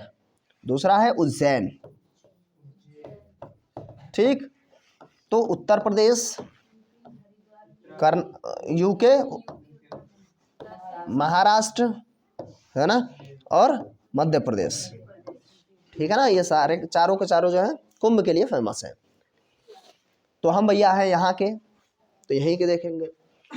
माघ मेला किया जाता है प्रयागराज में ही होता है। महाकुंभ और कुंभ वर्ष को छोड़ करके हर वर्ष किया जाता है। जिस बार महाकुंभ या कुंभ आ जाए उस बार तो नहीं माघ मेला होगा, उसके अलावा हर वर्ष क्या होगा, माघ मेला, ठीक है ना। काकोरी मेला, ककोरी मेला भी कहते हैं, रुहेलखंड का मिनी कुंभ इसे कहते हैं। रुहेलखंड क्षेत्र को के मिनी कुंभ कहते हैं। ककोरी मेला बदायूं में होता है, ठीक। रामनगरिया मेला गंगा तट पर होगा फर्रुखाबाद में। बटेश्वर मेला बहुत बार पूछता है, जो पशु मेला है, कार्तिक शुक्ल के द्वितीय में आगरा में होता है। बहुत बार ये प्रश्न पूछा है बटेश्वर मेला, सारे के सारे पूछे हैं, सिर्फ एक ही नहीं, सब याद रखना है। ददरी मेला पशु मेला ये भी है, कार्तिक पूर्णिमा में किया जाता है और ये बलिया में होता है। ददरी मेला बलिया में, बलिया सबसे पूर्वी जिला है हमारा, ठीक है ना। और सबसे पश्चिमी कौन सा हो जाएगा, सबसे पश्चिमी हो जाता है शामली, और सबसे उत्तरी सहारनपुर, और सबसे दक्षिणी सोनभद्र, ठीक है ना। मैंने कहा ऊपर और नीचे दोनों सा याद रखेंगे, तो सहारनपुर, सोनभद्र, बलिया और शामली, ठीक है ना। चलो वो हम लोग इधर आते हैं। सरधना मेला, सरधना जब मेरठ में जाएंगे तो सरधना, आप सरधना रोड अलग अलग सुनते रहेंगे, तो मेरठ, ठीक। नौचंदी एक्सप्रेस है, नौचंदी एक्सप्रेस है जो ट्रेन चलती है, तो चैत के 1 माह तक पूरा चलता है मेरठ में ही। तो भाई कहाँ से जाती है, शाहजहाँपुर से लखनऊ से लेकर के जाती है कहाँ तक, मेरठ तक, तो नौचंदी एक्सप्रेस मेरठ में होगा। एक्सप्रेस नाम रखा गया है, मेला है नौचंदी, ठीक है ना। उसके बाद सिकरी मेला मोदीनगर गाजियाबाद में लगता है। बसंत का नौचंदी मेला, तो नौचंदी भी एक्सप्रेस है, नौचंदी भी ट्रेन है। और अरे बात एक ही तो है यार, नौचंदी ट्रेन तो दोनों एक ही, तो मैं पहले भी कहा हूँ। तो नौचंदी लखनऊ से कहाँ चलती है, मेरठ में। तो देखिए नौचंदी मेला चैत में लगाया जाता है मेरठ में, नौचंदी मेला बसंत में लगाया जाता है लखनऊ में, और दोनों जगह से ट्रेन आती है और जाती है, ठीक है ना, ध्यान रखेंगे। गढ़गंगा मेला कार्तिक पूर्णिमा में मनाया जाता है, गढ़मुक्तेश्वर हापुड़ में। जब आप जाएंगे इसी ट्रेन से तो आपको देखने को मिल जाएगा गढ़मुक्तेश्वर, ठीक है ना, तो हापुड़। हाँ, कंसवध मेला हमीरपुर में मनाया जाता है। कंस मेला मथुरा और फतेहपुर सीकरी में मनाया जाएगा, ठीक है। कंसवध मेला हमीरपुर में, कंस मेला मथुरा में और फतेहपुर सीकरी में। मथुरा तो आसान ही रहेगा, फतेहपुर सीकरी आपको स्पेशली ध्यान रखना है। वैसे फतेहपुर सीकरी की स्थापना किसने की थी, कब मतलब किस वजह से किया था, है किसकी याद में, उसके पड़ोसी की याद में है। फतेहपुर सीकरी बसाया था अकबर गुजरात विजय के उपलक्ष्य में, और पहली बार जब गुजरात गया तो समंदर देखा, तो आता है फतेहपुर सीकरी यूपी में बसाता है, और वहीं पे बनवाता है बुलंद दरवाजा, ठीक है ना, जो सबसे बड़ा दरवाजा है। हरिदास जयंती मेला निधिवन जो वृंदावन मथुरा में है वहां लगता है। मुड़िया पूनो मेला गोवर्धन तो पर्वत है तो मथुरा में लगता है। देवा शरीफ मेला मैं घूम आया हूँ, बढ़िया है, और ये कार्तिक माह में लगाया जाता है, बहुत बड़ा क्षेत्र है, तो बाराबंकी में। यूपी का सबसे बड़ा पशु मेला ये हो जाता है सबसे बड़ा में, हाँ यूपी का। और बाकी सबसे ज़्यादा जो सबसे बड़ा जो हो जाता है पूरे भारत में, तो वो बिहार में मैं पशु मेला की बात कर रहा हूँ, सोनभद्र नहीं यार, सोनपुर मेला। श्रृंगीरामपुर मेला दशहरा और कार्तिक पूर्णिमा में मनाया जाता है।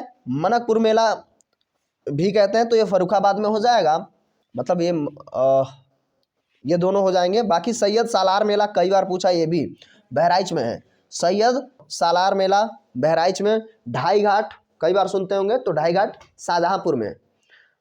पता है कोई मेला वाला कहाँ नहीं मनाया जाता है, अभी आगे पढ़ेंगे भी, आपके बगल में ही नहीं मनाया जाता है। देखिए शाहजहाँपुर तो ही है, बचा कौन,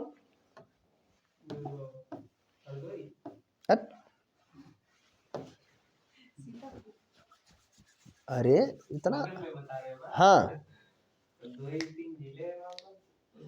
यहाँ से हाँ, तो पीलीभीत में।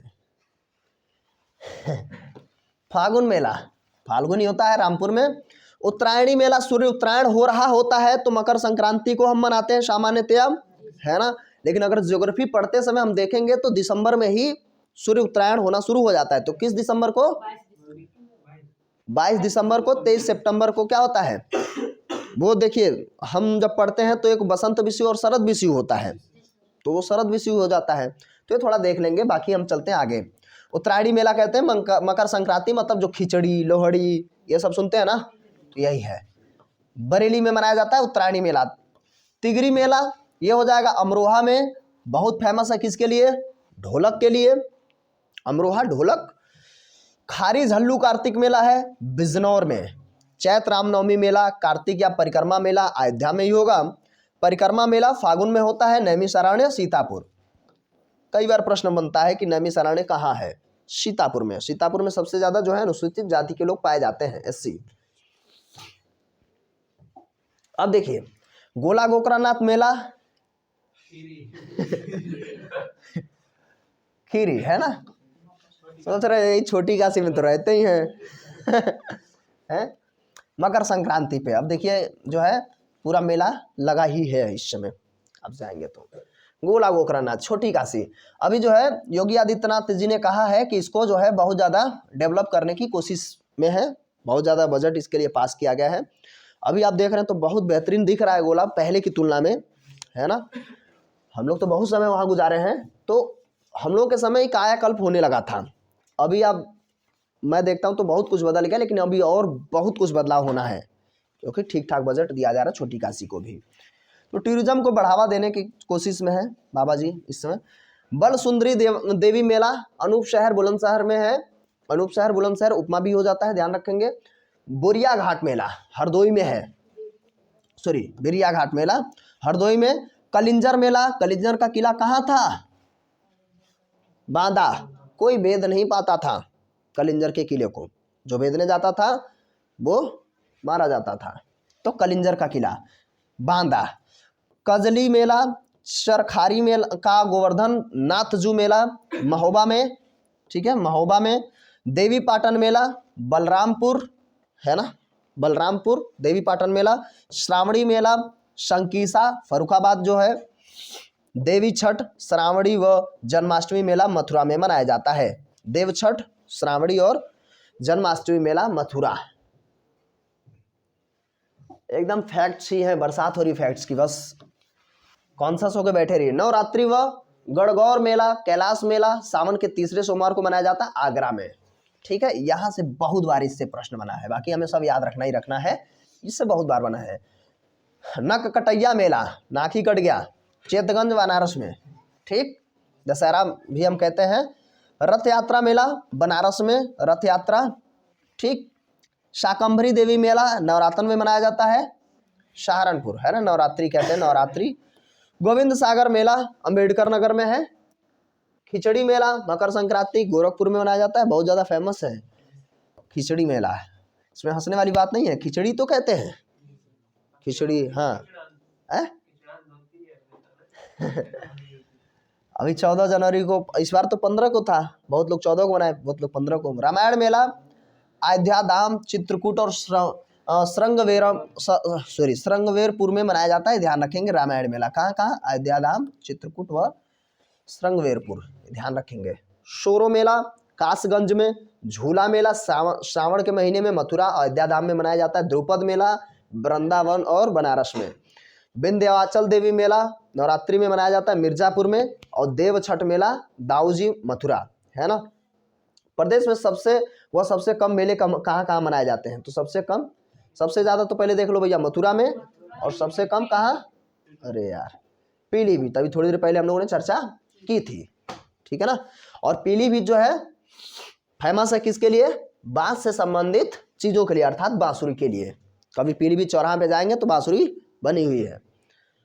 तो ओडीओपी के तहत हम फिर से पूरा देखेंगे 75 जिलों में कौन कौन सा फेमस है ना। 1 डिस्ट्रिक्ट 1 प्रोडक्ट को फिर से पुनः एक बार रिवाइज करेंगे। महोत्सव देख लेते हैं भाई फटाफट। ताज महोत्सव आगरा में, आगरा का ताज जानते ही है ना। फरवरी, मुगल संस्कृति व भारतीय कलाओं का प्रदर्शन किया जाता है, फरवरी माह में मनाया जाता है। सुलह कुल महोत्सव हिंदू मुस्लिम एकता को दिखाता है, नाम ही है, जैसे लग रहा है सुलह किया जा रहा है ना, तो हिंदू मुस्लिम एकता को दिखाता है। वह राम बारात उत्सव दोनों आगरा में मनाया जाता है। लखनऊ महोत्सव अवध के कलाओं का प्रदर्शन करता है, लखनऊ में ही रहेगा। बनारस महोत्सव भारतीय दर्शन, ज्ञान और संस्कृति पर लिटरेरी फेस्टिवल है, मतलब लिटरेरी मतलब सामान्यतः त्योहार है बनारस में ही। देव दिवाली उत्सव त्रिपुर राक्षस वध का उत्सव दिखाया जाता है, बनारस में ही है। अखिल भारतीय व्यास समारोह उत्तर प्रदेश का संस्कृत संस्थानम द्वारा मनाया जाता है, बनारस में। गंगा महोत्सव गंगा के दशहरा के समय बनारस और प्रयागराज दोनों जगह पे। बिठूर गंगा महोत्सव तो ये कानपुर में, ध्यान रखेंगे बिठूर कानपुर, ठीक है ना। सैफई महोत्सव जनवरी में सांस्कृतिक कार्यक्रम, तो सैफई इटावा जानते ही हैं। गोरखपुर महोत्सव जनवरी में मनाया जाता है। झांसी महोत्सव फरवरी में, आयुर्वेदिक महोत्सव है। कन्नौज महोत्सव, कन्नौज नाम से ये तो दिमाग नहीं लगाना है। त्रिवेणी महोत्सव फरवरी में बोट क्लब पर ये, और वो प्रयागराज उत्सव भी हम प्रयाग में देखते हैं, त्रिवेणी और प्रयाग उत्सव, ठीक है ना। छड़ी मार, छड़ी मार होलिका उत्सव गोकुल और मथुरा में मनाया जाता है, ठीक, गोकुल और मथुरा, ठीक है ना। लठमार होलिका उत्सव या रंगोत्सव मनाया जाता है बरसाना और नंदगांव। तो लठमार मैंने कहा था नंदगांव से क्या आते हैं, लड़के जो होते हैं पुरुष वर्ग, और बरसाना से लड़के आए हैं, नंदगांव, हाँ मथुरा में मनाया जाता है।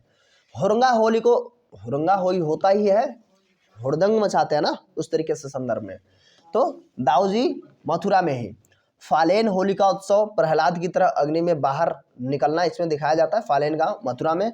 चिताभस्मी होलिका उत्सव मणिकर्णिका घाट काशी।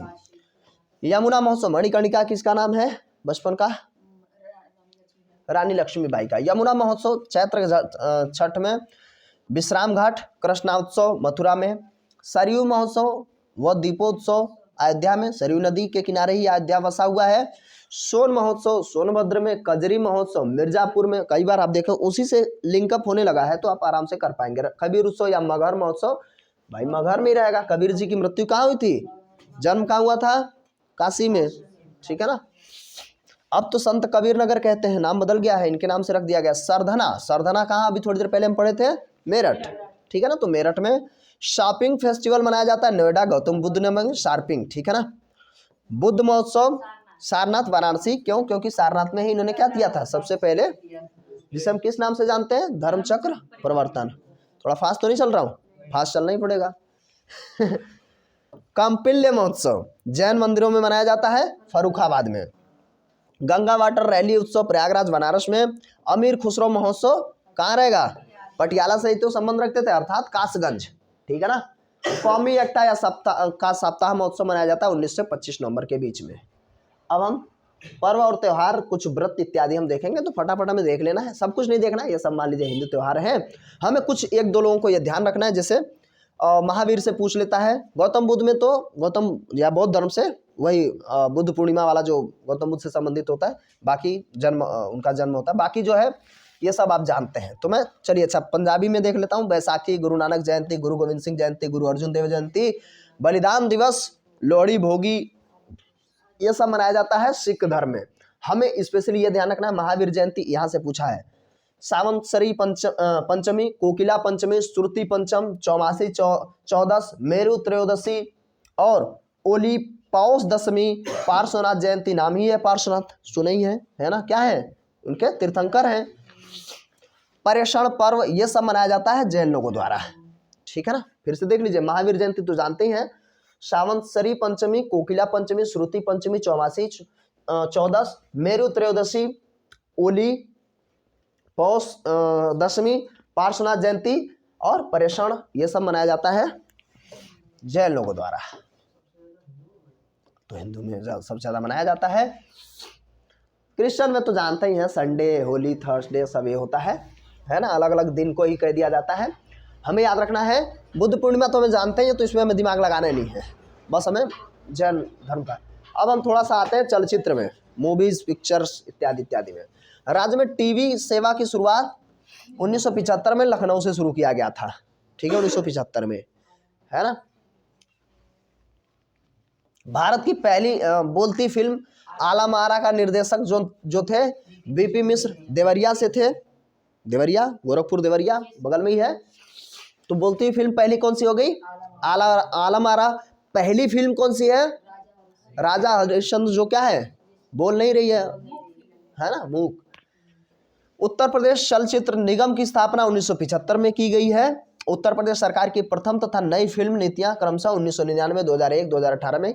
अब तो हम देखते हैं हमारे यहाँ फिल्म सिटी भी है नोएडा में, है ना, बन रही है, चल रहा है काम उस पर। फिल्म बंधु उत्तर प्रदेश व फिल्म विकास परिषद का गठन 2001 में कर लिया गया। राज्य में कुल दूरदर्शन केंद्र अभी तक 3 देखा जा रहा है। राज्य में कुल आकाशवाणी केंद्र 13, कुल डाकघर उस डेटा के अनुसार जो है 17,672 हैं। प्रदेश में प्रयुक्त भाषा और बोलियां हैं जो आपका, अब ये जो है हिंदी, जो है हिंदी का जब हम भाषा देखते हैं, शुरुआत करते हैं कि कितने हैं, तो वो भी हम यहाँ पे कवर कर लेंगे। तो यूपी स्पेशल में आप यूपी स्पेशल से भाषा से संबंधित प्रश्न को कवर कर लेंगे। प्रदेश में भाषा और बोलियां, भाषा जो होती है आमतौर पे व्यापक होती है ना, लिखा पढ़ा जाता है ये सभी चीज़ें। बोलियां छोटे से क्षेत्र में। प्रदेश में हिंदी को राजभाषा के रूप में स्वीकार किया गया कब? अक्टूबर 1900, किसको? हिंदी को। और हिंदी के बाद उर्दू से ज़्यादा पूछता है। अभी देखिए सब आएगा, है ना, तो ये सब हम देखेंगे। लेकिन उर्दू को राजभाषा का द्वितीय जो राजभाषा घोषित किया गया वो कब? 1900। तो ये बहुत बार प्रश्न बना है।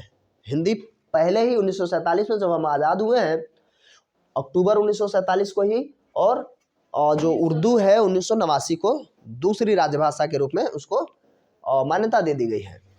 प्रदेश के कार्यालय में राजभाषा हिंदी को अनिवार्य कर दिया गया था 26 जनवरी 1968 से। ठीक है, ये सारे के सारे इंपॉर्टेंट तथ्य हैं। 7 प्रयोजनें होती उर्दू का, है ना। हिंदी की उपभाषाओं में हम देखेंगे तो 5 उपभाषाएं हो जाती हैं हिंदी के अंतर्गत, पश्चिमी, पूर्वी, पहाड़ी, बिहारी और राजस्थानी हिंदी। ठीक है ना। उपभाषा पश्चिमी हिंदी की जो बोलियां होती हैं पश्चिमी के अंतर्गत आएंगे तो 6 हैं। खड़ी बोली, ब्रज, बांगरू, बुंदेली, कन्नौजी और दक्षिणी हिंदी। उसके अलावा पूर्वी हिंदी के 3 हो जाते हैं। ये सब आप हिंदी में पढ़ते हैं, हम यहाँ भी देख रहे हैं। पूर्वी हिंदी के हम देख लेते हैं 3, अवधी, बघेली और छत्तीसगढ़ी पूर्वी हिंदी के हैं। उसके उपरांत पहाड़ी जो खस और द्राक्षण होती है आमतौर पे, तो पहाड़ी में 2 हो जाएंगी, तो गढ़वाली और कुमाऊनी। उसके बाद क्या हो जाएगा? तीसरा बिहारी जिसे कहते हैं ना, देखिए बिहारी हिंदी, तो भोजपुरी, मैथिली और मगही, इसके भी 3 बोलियां हैं। हम बात करेंगे राजस्थानी, 4 बोलियां हैं, चारों दिशाओं से है वो, तो मारवाड़ी, मेवाती, मालवी और दुधाड़ी, ये सब क्या हो जाएंगी? राजस्थानी हिंदी की बोलियां हो जाएंगी। उत्तर प्रदेश में बोली जाने वाली उप बोलियों में हम देखते हैं जैसे खड़ी, ब्रज, बुंदेली, कन्नौजी, अवधी, बघेली और भोजपुरी। ठीक है ना, क्योंकि आप देखेंगे सर्वाधिक जो इस्तेमाल किया जाता है इन भाषाओं के जो उपबोलियां हैं इस्तेमाल की जाती है ना। खड़ी बोली का विकास शौरसैनी से हुआ था। इसके अन्य नाम भी हम देखते हैं जैसे कौरवी, हिंदुस्तानी, नगरी और सर हिंदी। ये सब पहले हिंदी में करा दिया गया अगर आप देखें हो तो। वर्तमान साहित्य हिंदी जो सामान्य हिंदी है और उर्दू आधारित है उसे हम क्या कह लेते हैं? खड़ी बोली। ठीक, खड़ी बोली का क्षेत्र हम देखते हैं तो कौन कौन सा क्षेत्र हो जाएगा? पूरब वाला दिल्ली का पूर्वी हिस्सा पूरा एनसीआर खड़ी बोली बोलते हैं। ठीक है ना, खड़ी बोली वाले लोग।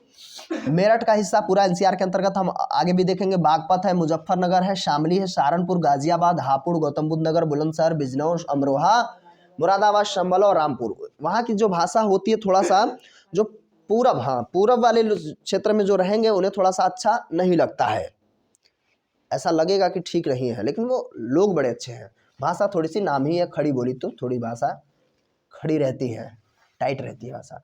ब्रज भाषा का भी विकास शौरसैनी से हुआ। इसका क्षेत्र हम देखते हैं तो ब्रज भाषा नाम ही है ब्रज, तो ब्रज वाला क्षेत्र रहेगा मथुरा, अलीगढ़, हाथरस, कासगंज, एटा, आगरा, पूर्वी फिरोजाबाद, मैनपुरी, बदायूं और बरेली। ये हो जाएगा ब्रज भाषा का क्षेत्र।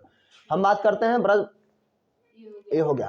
कन्नौजी और ब्रज भाषा में काफ़ी समानता भी हम देखते हैं, है ना। तो इसके क्षेत्र हो जाते हैं कन्नौज, इटावा, औरैया, फर्रुखाबाद, शाहजहांपुर, हरदोई, पीलीभीत, कानपुर देहात और कानपुर।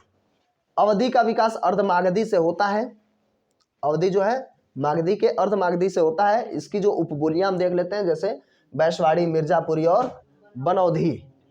अवधि की उपबोलियां हैं, वैश्वाड़ी, मिर्जापुरी और बनौधी। अवधि का जो क्षेत्र हम देखते हैं अयोध्या, गोंडा, बलरामपुर, श्रावस्ती, बहराइच, लखीमपुर खीरी, कुछ लखीमपुर खीरी में भी मिक्स लोग रहते हैं, हालांकि आसपास के क्षेत्र में मिक्स ही रहते हैं। सीतापुर, लखनऊ, बाराबंकी, उन्नाव, रायबरेली, अमेठी, सुल्तानपुर, प्रतापगढ़, फतेहपुर, कौशाम्बी, प्रयागराज, मिर्जापुर, कुछ हिस्सा मिर्जापुर का, ये सब अवधि बोले जाते हैं, ये सब अवधि बोले जाते हैं, है ना। उतना तो अच्छा लगता है अवधि। अवधि जब लोग बोलेंगे तो लगेगा आधा भोजपुरी मिक्स है उसमें।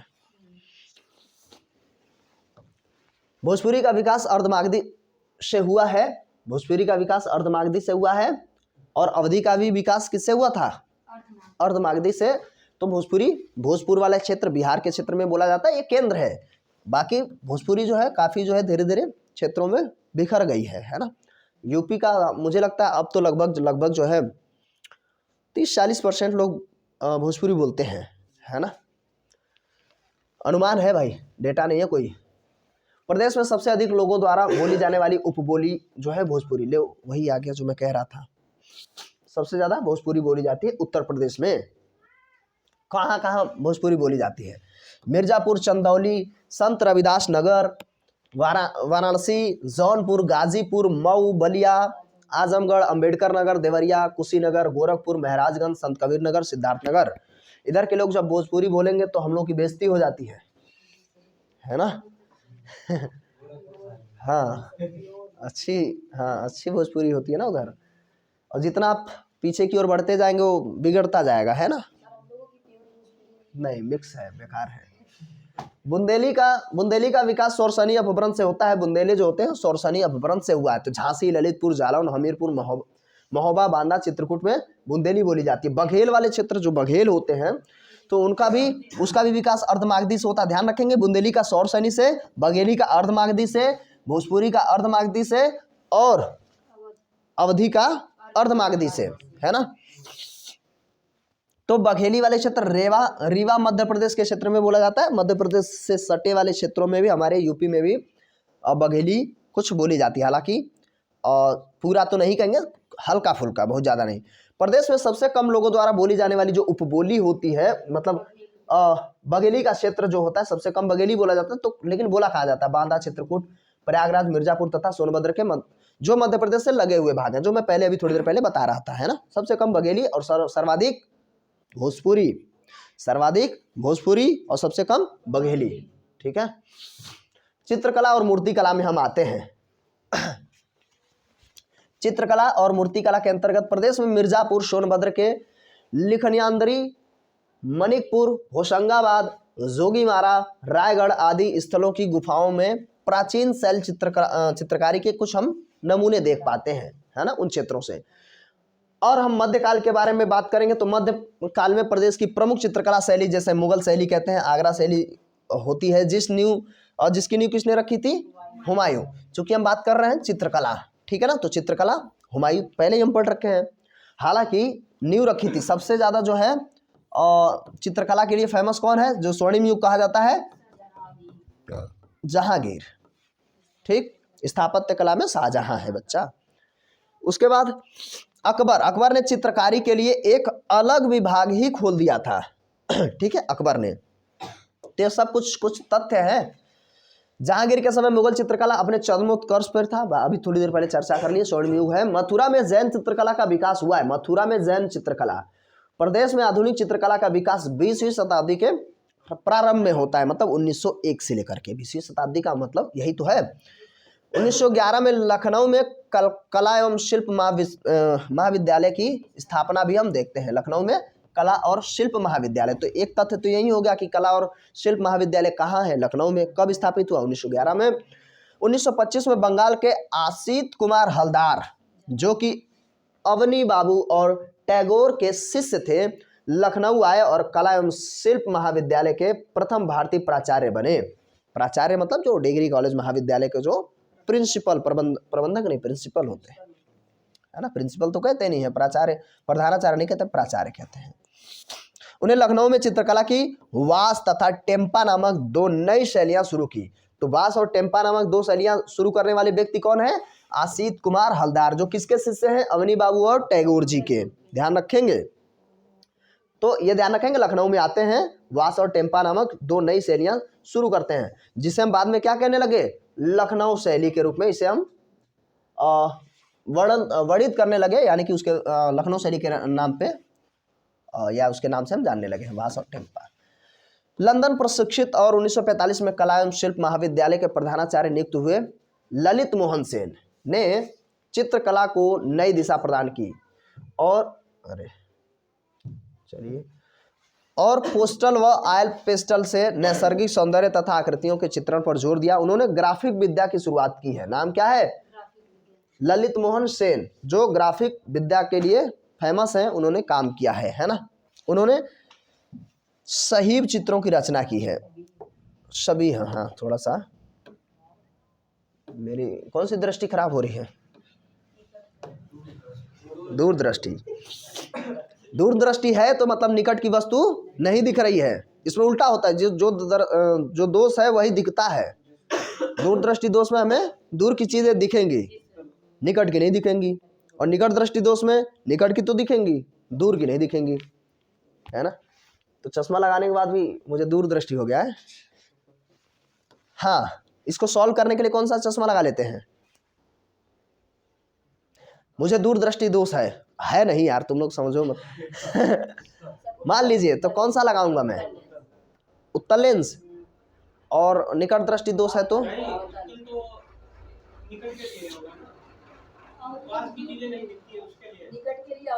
जब पास की चीजें नहीं दिखती मतलब कौन सा दोष है? दूर।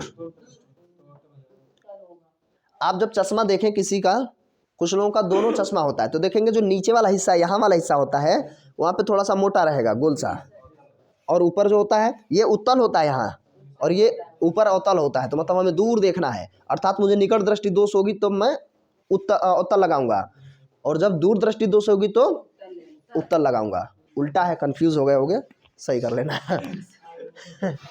1956 में प्राचार्य रहे सुधीर रंजन खास्तगीर को महाविद्यालय का सूर्य कहा गया है।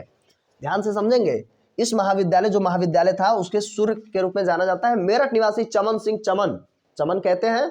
चित्रकला और मूर्तिकला पर 50 से अधिक पुस्तकें लिखकर सर्वाधिक अंतर्राष्ट्रीय चित्र प्रदर्शनियां आयोजित करके विशेष ख्याति अर्जित की उन्होंने, और प्रख्यात चित्रकार किरण उनकी धर्म पत्नी रही हैं। दोनों किरण और चमन थे, है ना, और दोनों को दोनों चित्रकार। कहाँ के हैं? मेरठ से। जय नारायण सिंह व अवतार सिंह पवार प्रसिद्ध चित्रकार व मूर्तिकार रहे हैं। बस ये ध्यान रखिए क्या थे, है ना, पूछ लेता है। रणवीर सिंह, जो मैं नहीं हूँ क्योंकि आगे बिस्ट लगा है, ठीक है, के प्रमुख चित्रों में पहाड़ी लोक नृत्य, पहाड़ी शीत से बचने का सहारा, गांव की सुबह, काम की समाप्ति पर। ये देखिए काफी कुछ काम इन्होंने किया है। फिलहाल मैं तो अभी कोई काम नहीं किया, देखते हैं, है ना। काम क्या है देखिए? पहाड़ी लोक नृत्य, पहाड़ी शीत से बचने का सहारा, सब चित्रकारी में दिखाएंगे।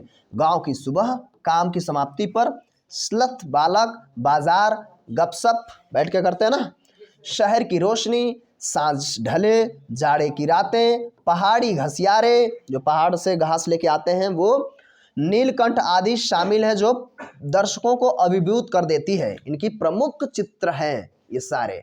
नाम है रणवीर सिंह बिष्ट, ठीक है ना। अरे यार मैं भी अपना नाम कहीं चिपकाऊं है।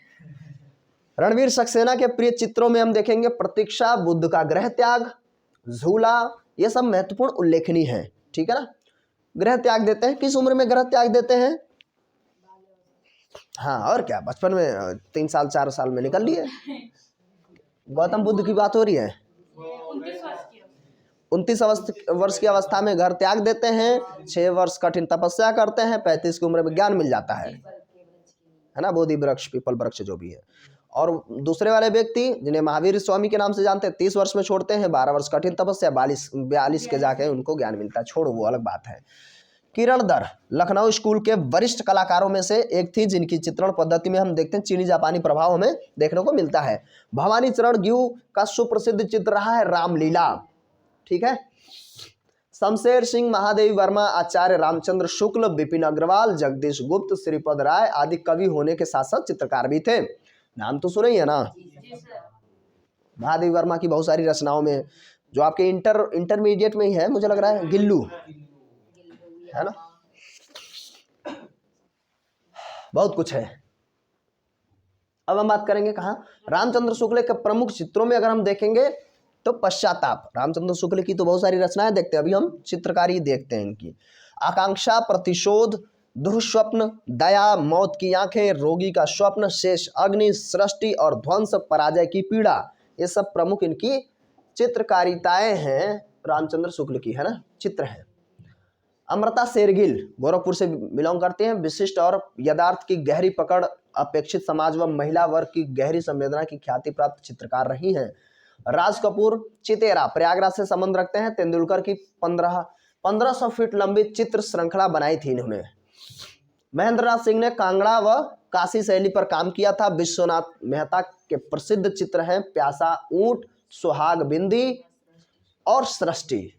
सत्यम शिवम सुंदरम शिवनंदन नौटियाल का प्रसिद्ध चित्र है। तो सत्यम शिवम सुंदरम थोड़ा सा स्पेशली ध्यान रखेंगे ही रखेंगे, है ना, क्लियर है। नाम क्या है, शिवनंदन नौटियाल। नंद किशोर शर्मा कालीन, ट्रे व चीनी मिट्टी बर्तनों पर डिजाइन के लिए प्रसिद्ध हैं। नाम क्या है, नंद किशोर शर्मा। अब हम आते हैं थोड़ा सा लोकगीत में, बढ़िया बढ़िया गीत गाते हैं। लोकगीत, प्रदेश में लोकगीतों की एक समृद्ध परंपरा रही है ना, काफी फेमस रही है।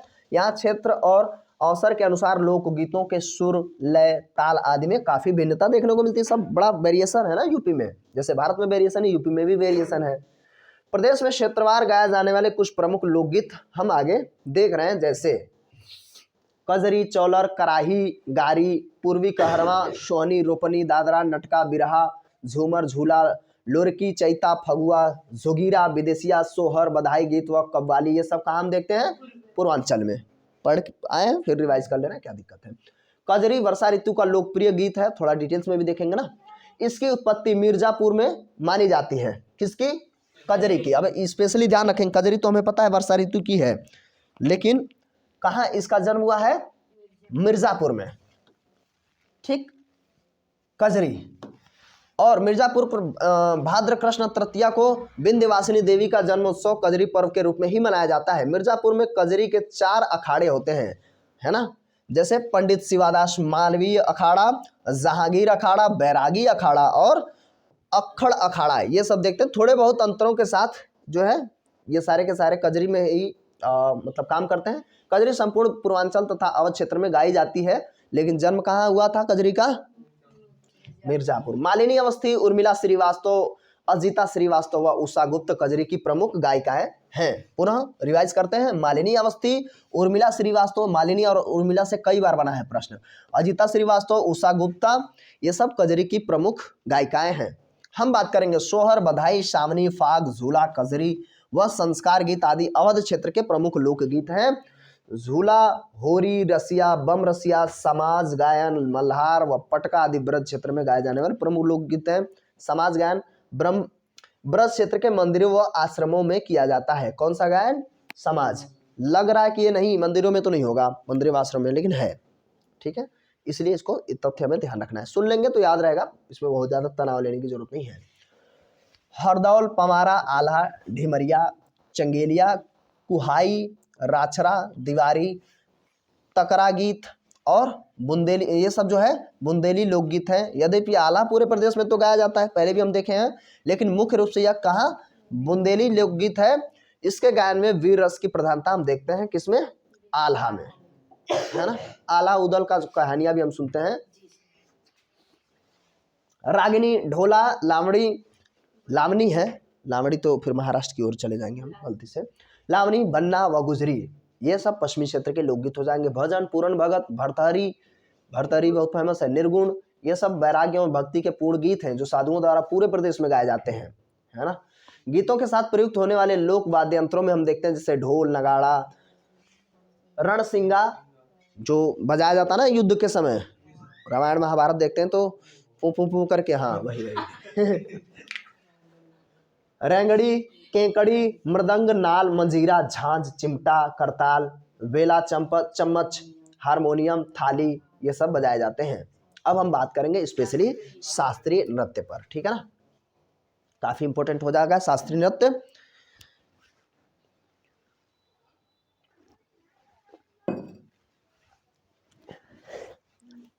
नहीं बंद नहीं करना है, अरे रुक जा भाई। शास्त्रीय नृत्य से प्रश्न तो बनेगा, ध्यान से हम देखेंगे इसको फिर से। प्रदेश का एकमात्र कथक ही है जिसका प्रारंभ कहाँ से हुआ था, मंदिर के पुजारियों द्वारा किया गया था, ये बना है प्रश्न। कथा बाजते समय हाव भाव के प्रदर्शन से माना जाता है कि ये मंदिर के पुजारी जो कथा बाजते समय उनका हाव भाव हुआ करता था, वहां से कथक का जन्म होता है। मुस्लिम शासकों ने इस नृत्य को बहुत ज़्यादा जो है कहीं ना कहीं बढ़ावा दिया, आश्रय दिया, जिसमें वाजिद अली शाह जो अवध के थे दरबार में इसका विशेष विकास हुआ है। किसका, कथक का। तो ये प्रश्न कई बार बना है, वाजिद अली शाह। हाँ थोड़ी देर पहले प्रश्न मैं पूछा था ना कि 1857 की क्रांति में इनकी पत्नी ने लखनऊ का नेतृत्व किया था, क्या नाम था, बेगम हजरत महल, ठीक है ना। तो इनके दरबार में हम विशेष विकास देखते हैं। इस नृत्य का मुख्य केंद्र लखनऊ ही है। इस नृत्य का उन्नायक आमतौर पे हम दो जगह देखते हैं ना, लखनऊ और दूसरा बनारस, तो स्पेशली लखनऊ में इसका जो है केंद्र माना जाता है। इस नृत्य का उन्नायक जो है ठाकुर प्रसाद को माना जाता है ना, ठाकुर प्रसाद को माना जाता है, बहुत इंपॉर्टेंट है। और बिंदादिन ने कथक में ठुमरी गायन का प्रवेश किया, जो हम पहले भी एक बार देखें, एक बार पुनः इसको हम स्पेशल देख रहे हैं तो देख रहे हैं। बिंदादिन ने ठुमरी इसमें ऐड कर दिया है, कथक में गायन का प्रवेश कराया था ठुमरी का। और 20वीं शताब्दी में कथक के उत्थान में लीला शोखे मेनका का विशेष योगदान रहा है। बाकी हम आगे बढ़ेंगे। प्रदेश में 4 संस्थानों द्वारा कथक में स्नातक की डिग्री दी जाती है ना। पहले पता होता तो बीए की डिग्री छोड़ करके यही करते हैं म्यूजिक से, बढ़िया। तो ये संस्थाएं हम देखते हैं, BHU है ना, बनारस हिंदू विश्वविद्यालय, आगरा विश्वविद्यालय, भारत खंडे संगीत संस्थान लखनऊ और राष्ट्रीय कथक संस्थान लखनऊ, है ना। ये सब हो जाएंगे, लखनऊ विश्वविद्यालय, ये सारे के सारे लखनऊ विश्वविद्यालय से ही संबंध रखते हैं, ठीक है ना। तो 4 जो है प्रमुख संस्थान हैं, BHU, आगरा विश्वविद्यालय, भारत खंडे और राष्ट्रीय कथक संस्थान। अब हम बात करेंगे लोक नृत्य में, थोड़ा सा स्पेशल कुछ चीजें हम देखेंगे, जो थोड़ा फास्ट चलेंगे, रिवाइज के तौर पे ही देख रहे हैं। तो प्रदेश के प्रत्येक अंचल में, अंचल का मतलब प्रदेशों में, जगहों पर लोकगीतों में भिन्नता के साथ साथ लोक नृत्य में भी हम भिन्नताएं देखते हैं। जैसे कीर्तन नृत्य, ब्रज क्षेत्र में गौड़ी परंपरा के भक्त लोग द्वारा मृदंग, हारमोनियम, मंजीरे की धुन पर हरिनाम का कीर्तन करते हुए नृत्य करते हैं, कीर्तन है ना, प्रभु का सिमरन करते हैं। रास नृत्य, यह नृत्य ब्रज में रासलीला के दौरान किया जाता है।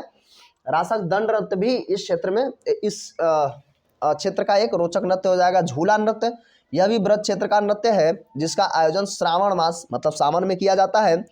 और इस नृत्य को जो है मंदिरों में भी किया जाता है, झूला नृत्य को। मयूर नृत्य, मयूर नृत्य भी ब्रज में ही किया जाएगा और इस दौरान मोर के पंख बांध करके नृत्य किया जाता है, विशेष वस्त्र मोर जैसा ही होता है। नरसिंह नृत्य में ब्रज क्षेत्र में ये भी किया जाएगा। नरसिंह चतुर्दशी को नरसिंह नाट्य नृत्य का आयोजन किया जाता है। इस नृत्य में नरसिंह भगवान द्वारा हिरण्यकश्यप के दैत्य और श्री राम जी के सबसे छोटे भाई शत्रुघ्न द्वारा लवणासुर दैत्य के वध को प्रदर्शन किया जाता है। किसमें, नरसिंह नृत्य में। ध्यान रखेंगे दोनों चीजों में, हिरण्यकश्यपु का और लवणासुर दोनों की मृत्यु। तो शत्रुघ्न ने लवणासुर की हत्या की थी और नरसिंह भगवान ने हिरण्यकश्यपु की, तो दोनों का इसमें प्रदर्शन किया जाता है। चरकुला समझ के आए हम लोग, फिर से एक बार देख लीजिए। इस क्षेत्र में यह नृत्य होली के आसपास वाले समय में होता है। महिलाएं 108 दीपों का चरकुला या पिंजरा बनाती हैं और सर पे रख के नृत्य करते हैं। घड़ा नृत्य ब्रज क्षेत्र के लोगों द्वारा किया जाने वाला, ब्रज में होता है घड़ा नृत्य में बैलगाड़ी अथवा रथ के पहिए पर अनेक घड़े रख करके और उसे सर पर रखकर नृत्य किया जाता है घड़ा नृत्य में। ख्याल नृत्य में क्या होता है, पुत्र जन्मोत्सव पर बुंदेलखंड में ख्याल नृत्य किया जाता है। इसके अंतर्गत रंगीन कागजों तथा बांसों की सहायता से मंदिर बनाए जाते हैं और उसे सिर पर रखकर नृत्य किया जाता है ख्याल में भी, और इसमें पुत्र का ख्याल किया जाता, सोचा जाता उसके बारे में। घोड़ा नृत्य बुंदेलखंड क्षेत्र में होगा। मांगलिक अवसर पर बाजों की धुन पर घोड़ा नृत्य किया जाता है। देवी नृत्य अधिकांश बुंदेलखंड क्षेत्र में हम देखते हैं। और इस लोक नृत्य में एक नर्तक देवी का स्वरूप धरकर अन्य नर्तकों के सामने खड़ी रहती है या खड़ा रहता है, जो भी इसके सम्मुख शेष सभी नर्तक नृत्य करते रहते हैं। तो नाम ही है देवी नर्तक। कहाँ होता है? बुंदेल वाले क्षेत्र में। राय नृत्य बुंदेलखंड क्षेत्र की महिलाओं द्वारा किया जाता है। मांगलिक अवसर पर श्री कृष्ण जन्माष्टमी आदि उत्सवों पर किया जाता है और नृत्य के गीत श्रृंगार परक होते हैं, श्रृंगार रस के हम तहत देखते हैं राय नृत्य को। पाई डंडा या मौनिया नृत्य बुंदेलखंड क्षेत्र में अहिर समाज द्वारा किया जाता है। पारंपरिक उनका नृत्य है। बुंदेलखंड का डांडिया भी इसे हम कह लेते हैं, जो पहले भी देख के आए हैं। इसमें नर्तक पारंपरिक परिधान के में माथे पर मोर पंख और पट्टी तथा पैरों में घुंघरू बांधे एक दूसरे पर डंडे का प्रहार करते हुए नृत्य करते हैं। कानरा नृत्य बुंदेलखंड के धोबी समाज द्वारा किया जाता है। स्त्री पुरुष द्वारा विवाहोत्सव पर यह नृत्य किया जाता है। कानरा नृत्य। बरेदी या दीवारी नृत्य ब्रज की लठमार होली की तरह बुंदेलखंड क्षेत्र में दीपावली के अवसर पर पूरी रात ढोल नगाड़े के साथ दीवारी गीत गायन किया जाता है। और यादव बरेदी समाज के, जिसे हम बरेदी यादव ना है तो बरेदी भी हम कर देंगे, ठीक है ना। नाम ही है बरेदी नृत्य या दीवारी नृत्य, है ना। दिवाली के समय किया जाता है इसलिए दीवारी। तो बरेदी समाज के लोग विशेष वेशभूषा में पैरों व कमर में घुंघरू बांधकर मजबूत लाठियों का एक दूसरे पर प्रहार करते हुए दीवारी नृत्य करते हैं। दिवाली के बाद मतलब दीपावली के बाद कई दिनों तक यह नृत्य किया जाता है। इस नृत्य में गोवंश के संरक्षण, संवर्धन और सुरक्षा का भाव निहित है। तो इसे याद रखेंगे थोड़ा सा।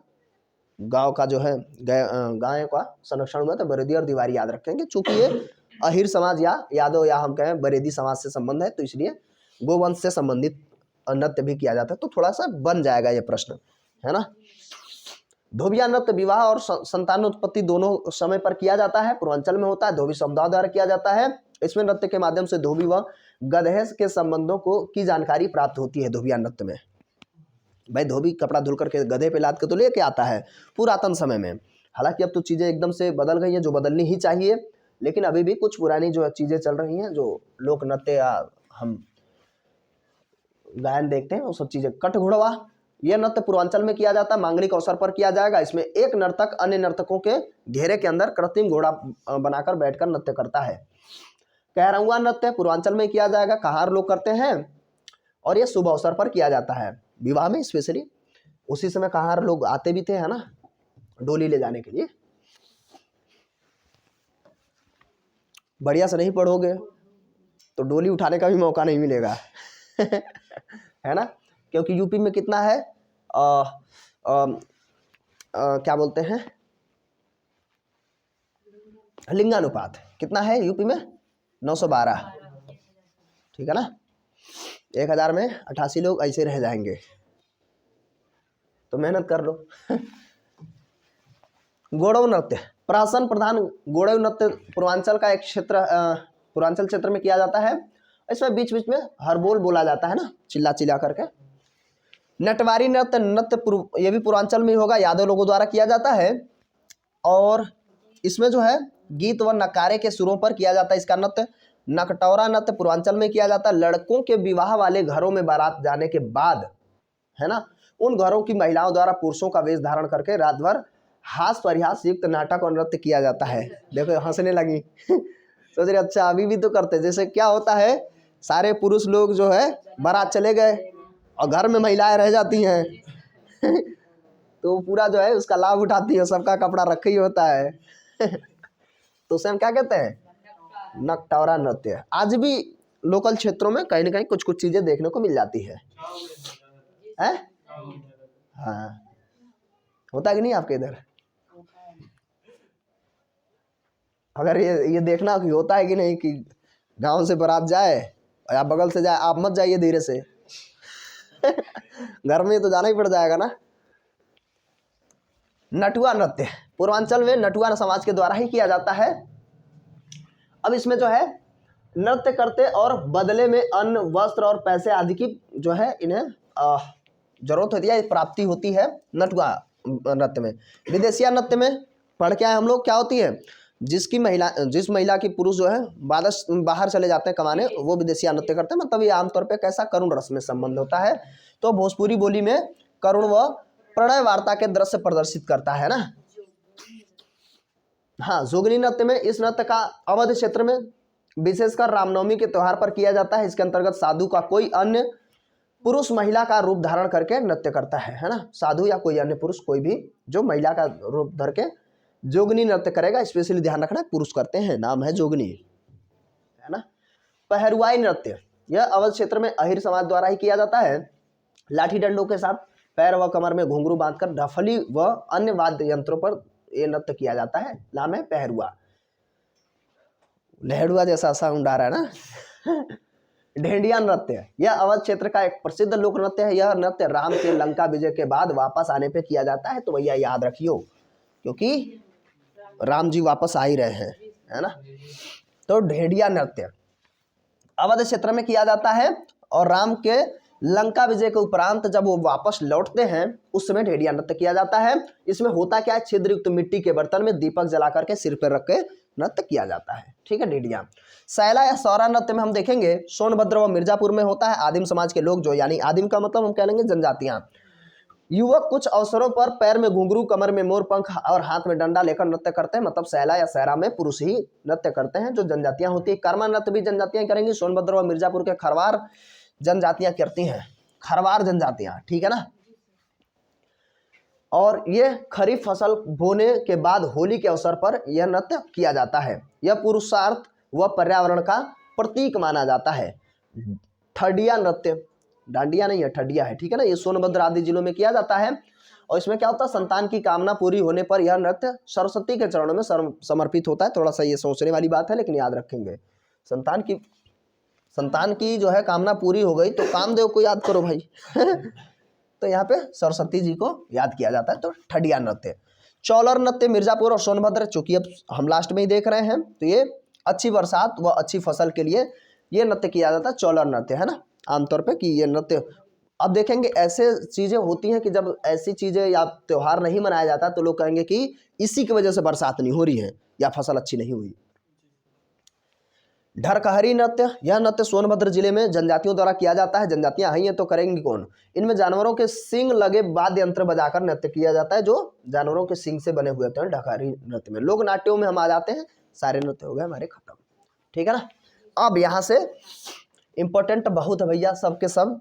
तो लोक नाट्य में हम देखते हैं प्रदेश के अंचलों में लोक नाट्य की एक समृद्ध परंपरा रही है, मतलब काफी विकसित। नागर सभा, भगीरथी, स्वांग सपेड़ा, रावल, गुलाबो सिताबो, पुतुल नाट्य कहते हैं, ख्याल, स्वांग, भगत, नौटंकी, विदेशिया, रामलीला, रासलीला, ये सब प्रमुख लोक नाट्य हैं जिनमें विभिन्न कारणों से 20वीं शताब्दी के मध्य से तेजी से क्षरण हो गया, मतलब खत्म होता चला गया है ना लोक नाट्य। अब रामलीला, रासलीला और नौटंकी ही प्रदेश के प्रतिनिधित्व लोक नाट्य के रूप में अभिहित किए जाते हैं। लोक नाट्य का मतलब है रात भर मंचन किया जाता है, कोई एक कहानी होती है, उसी के संदर्भ में उसमें नृत्य भी किया जाता है और गाया भी जाता है, दोनों चीजें होती हैं। तो वो हाँ वही नौटंकी तो वो लोक नाट्य होता है ना, नाटक होता है एक तरीके से। तो उसमें रामलीला, रासलीला और नौटंकी ही विशेषता बची है, वैसे है ये बहुत सारी चीजें, है ना। अब हम आगे बात करेंगे प्रदेश में लोक नाट्य जो है कठपुतली के ग्लब्स व राड पपेट प्रकार का अधिक प्रचलन होता है। गुलाबो सिताबो प्रदेश की पहली ग्लब्स पपेट है, जो कि अवध के नवाब वाजिद अली के जीवन पर आधारित कहानी है। गुलाबो सिताबो व काबुली वाला टैगोर की रचनाएं हैं। काबुली वाला पढ़ेंगे काबुली वाला कक्षा 8 या 9 में है इंग्लिश में। काबुली वाला अगर आप देखेंगे तो रविन्द्रनाथ टैगोर ने लिखा है, तो उसमें कहानी होती है, वो बेचने आता है, छोटी लड़की होती है, फलाना ढिमाका, ठीक। ये सब यूपी के लोक नाट्य के अंतर्गत आते हैं। वैसे पूरे प्रदेश में रामलीला का आयोजन किया जाता है, लेकिन रामनगर जैसे वाराणसी के रामलीला को प्रतिनिधित्व रामलीला कहा जाता है, मतलब ये प्रतिनिधित्व करता है रामलीला का, है ना। रामलीला में अवधि के साथ साथ स्थानीय भाषाओं का भी हम प्रभाव देखते हैं। प्रयागराज का रामलीला अपनी विशिष्ट शैली के लिए प्रसिद्ध है। लोकनाट्य रासलीला का मंचन अभी भी प्रायः ब्रजभाषी लोगों द्वारा ही किया जाता है। लोकनाट्य रासलीला की हम बात करते हैं, तो इसे पारंपरिक लय व अनुसार मतलब अनुशासन विद्यमान है। प्रदेश में कानपुर, हाथरस आदि नौटंकी के प्रमुख शैलियां या घराने हैं। हाथरसी शैली में भक्ति व वीर रस की प्रधानता होती है, जबकि कानपुरी शैली में मनोरंजन दिखाया जाता है ना। कानपुरिया चाचा। मेले से खूब प्रश्न बनता है, थोड़ा डिटेल्स देखेंगे, बाकी मेले तो देख के आए थे, अब हम डिटेल्स में देख रहे हैं इसको।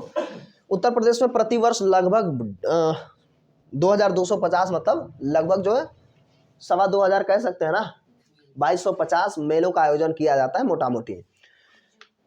और इस मामले में जो है बड़ा समृद्ध है, सांस्कृतिक विरासत का एक प्रतीक है। राज्य में सर्वाधिक 86 मेले मथुरा में ही लगाए जाते हैं, और फिर कानपुर में, फिर हमीरपुर में, फिर झांसी, आगरा, और सबसे कम कहाँ लगते हैं? पीलीभीत में। यही तो मैं थोड़ी देर पहले भी मैंने बताया था, सबसे ज़्यादा मेले कहाँ लगाए जाते हैं? मथुरा में 86, और सबसे कम पीलीभीत में।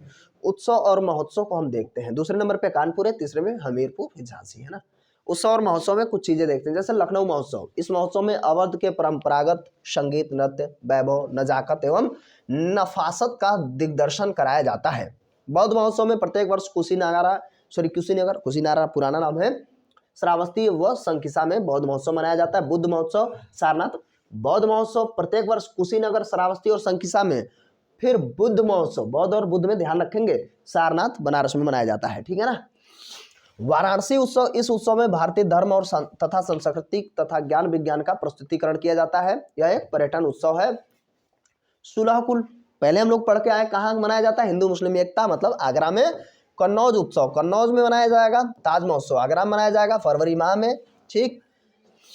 और राम बारात उत्सव प्रत्येक वर्ष आगरा में ही मनाया जाता है, ध्यान रखेंगे यहाँ पे, राम बारात आगरा में। प्रयाग महोत्सव प्रयागराज में ही मनाया जाएगा, ठीक है ना। तो अब चूंकि ये पर्यटन के लिए काफ़ी जो है इंपॉर्टेंट भी हो गया है। त्रिवेणी महोत्सव भी ज़्यादा इंपॉर्टेंट है, फरवरी के महीने में मनाया जाता है, प्रयागराज में ही, है ना। अब हम बात करेंगे कांपिल्य उत्सव में, फर्रुखाबाद में जो मनाया जाता है उसके बारे में। दिख रहा है क्या आप लोगों को? कांपिल्य होता है, कांपिल्य बोल रहा। फर्रुखाबाद के कामेश्वरनाथ तथा जैन मंदिरों में आयोजित किया जाता है कांपिल्य उत्सव, ठीक है ना। इस पर्यटन उत्सव में विभिन्न धार्मिक सांस्कृतिक कार्यक्रमों का आयोजन किया जाता है। सरदना महोत्सव कहाँ? मेरठ। लठमार होलिका उत्सव कहाँ? मथुरा बरसाना, है ना। नंदगांव में यह उत्सव मनाया जाता है, तो एक दिन बाद नंदगांव में। पहले कहाँ मना लिया जाता है? ध्यान से देखेंगे, फागुन में मनाया जाता है मथुरा जिले में, बरसाना व उसके एक दिन बाद नंदगांव में, ठीक। बुंदेलखंड के लोध राजपूत बहुल लगभग 300 गांव में लठमार होली मनाई जाती है। बिठूर गंगा महोत्सव कानपुर, कब? कार्तिक मास में, गंगा नदी के तट पर। गंगा महोत्सव कहाँ? राज्य सरकार के सहयोग से प्रत्येक वर्ष इसका आयोजन बनारस में गंगा महोत्सव। यमुना जन्मोत्सव प्रत्येक वर्ष चैत छठ को मथुरा नगर में, मथुरा से तो यमुना हम देखते हैं स्पेशली, है ना। यमुना जी के पानी लागो, पता नहीं कैसा कुछ ऐसा संगीत है ना। कबीर उत्सव कहाँ मनाया जाएगा? संत कबीर विषयक जीवन दर्शन के संदर्भ में मनाया जाता है, और इसका आधिकारिक प्रसारित करने के लिए संत कबीर नगर जनपद मगहर, जो मगहर पहले था अब तो संत कबीर नगर ही कहते हैं, है ना। प्रत्येक वर्ष इस उत्सव का मेले का आयोजन किया जाता है, कबीर उत्सव। झांसी महोत्सव तो कहाँ मनाया जाएगा? फरवरी माह में। और ये ध्यान, इसमें थोड़ा स्पेशली ध्यान रखेंगे, राज्य के सांस्कृतिक विभाग द्वारा प्रत्येक वर्ष फरवरी माह में 5 दिन के लिए आयुर्वेदिक महोत्सव का आयोजन किया जाता है झांसी में। सैफई इटावा में, ठीक है ना, जनवरी में मनाया जाता है। और कजरी महोत्सव कहाँ मनाया जाएगा? प्रत्येक वर्ष मिर्जापुर में कजरी मनाया जाता है, वहीं से इसका हम जन्म देखते हैं। सोन महोत्सव का नाम ही है सोनभद्र, तो प्रत्येक वर्ष ये भी मनाया जाता है, कोई समय है नहीं तो दिमाग नहीं लगाना है। वाटर स्पोर्ट्स फेस्टिवल तो स्पेशली ध्यान रखेंगे, थोड़ा अंग्रेजी नाम है, इसका आयोजन हमेशा प्रयागराज में। कल्की महोत्सव, कल्की अवतार कई बार सुनते होंगे, है ना, तो प्रत्येक वर्ष संभल में मनाया जाता है कल्की महोत्सव। चलचित्र फिल्म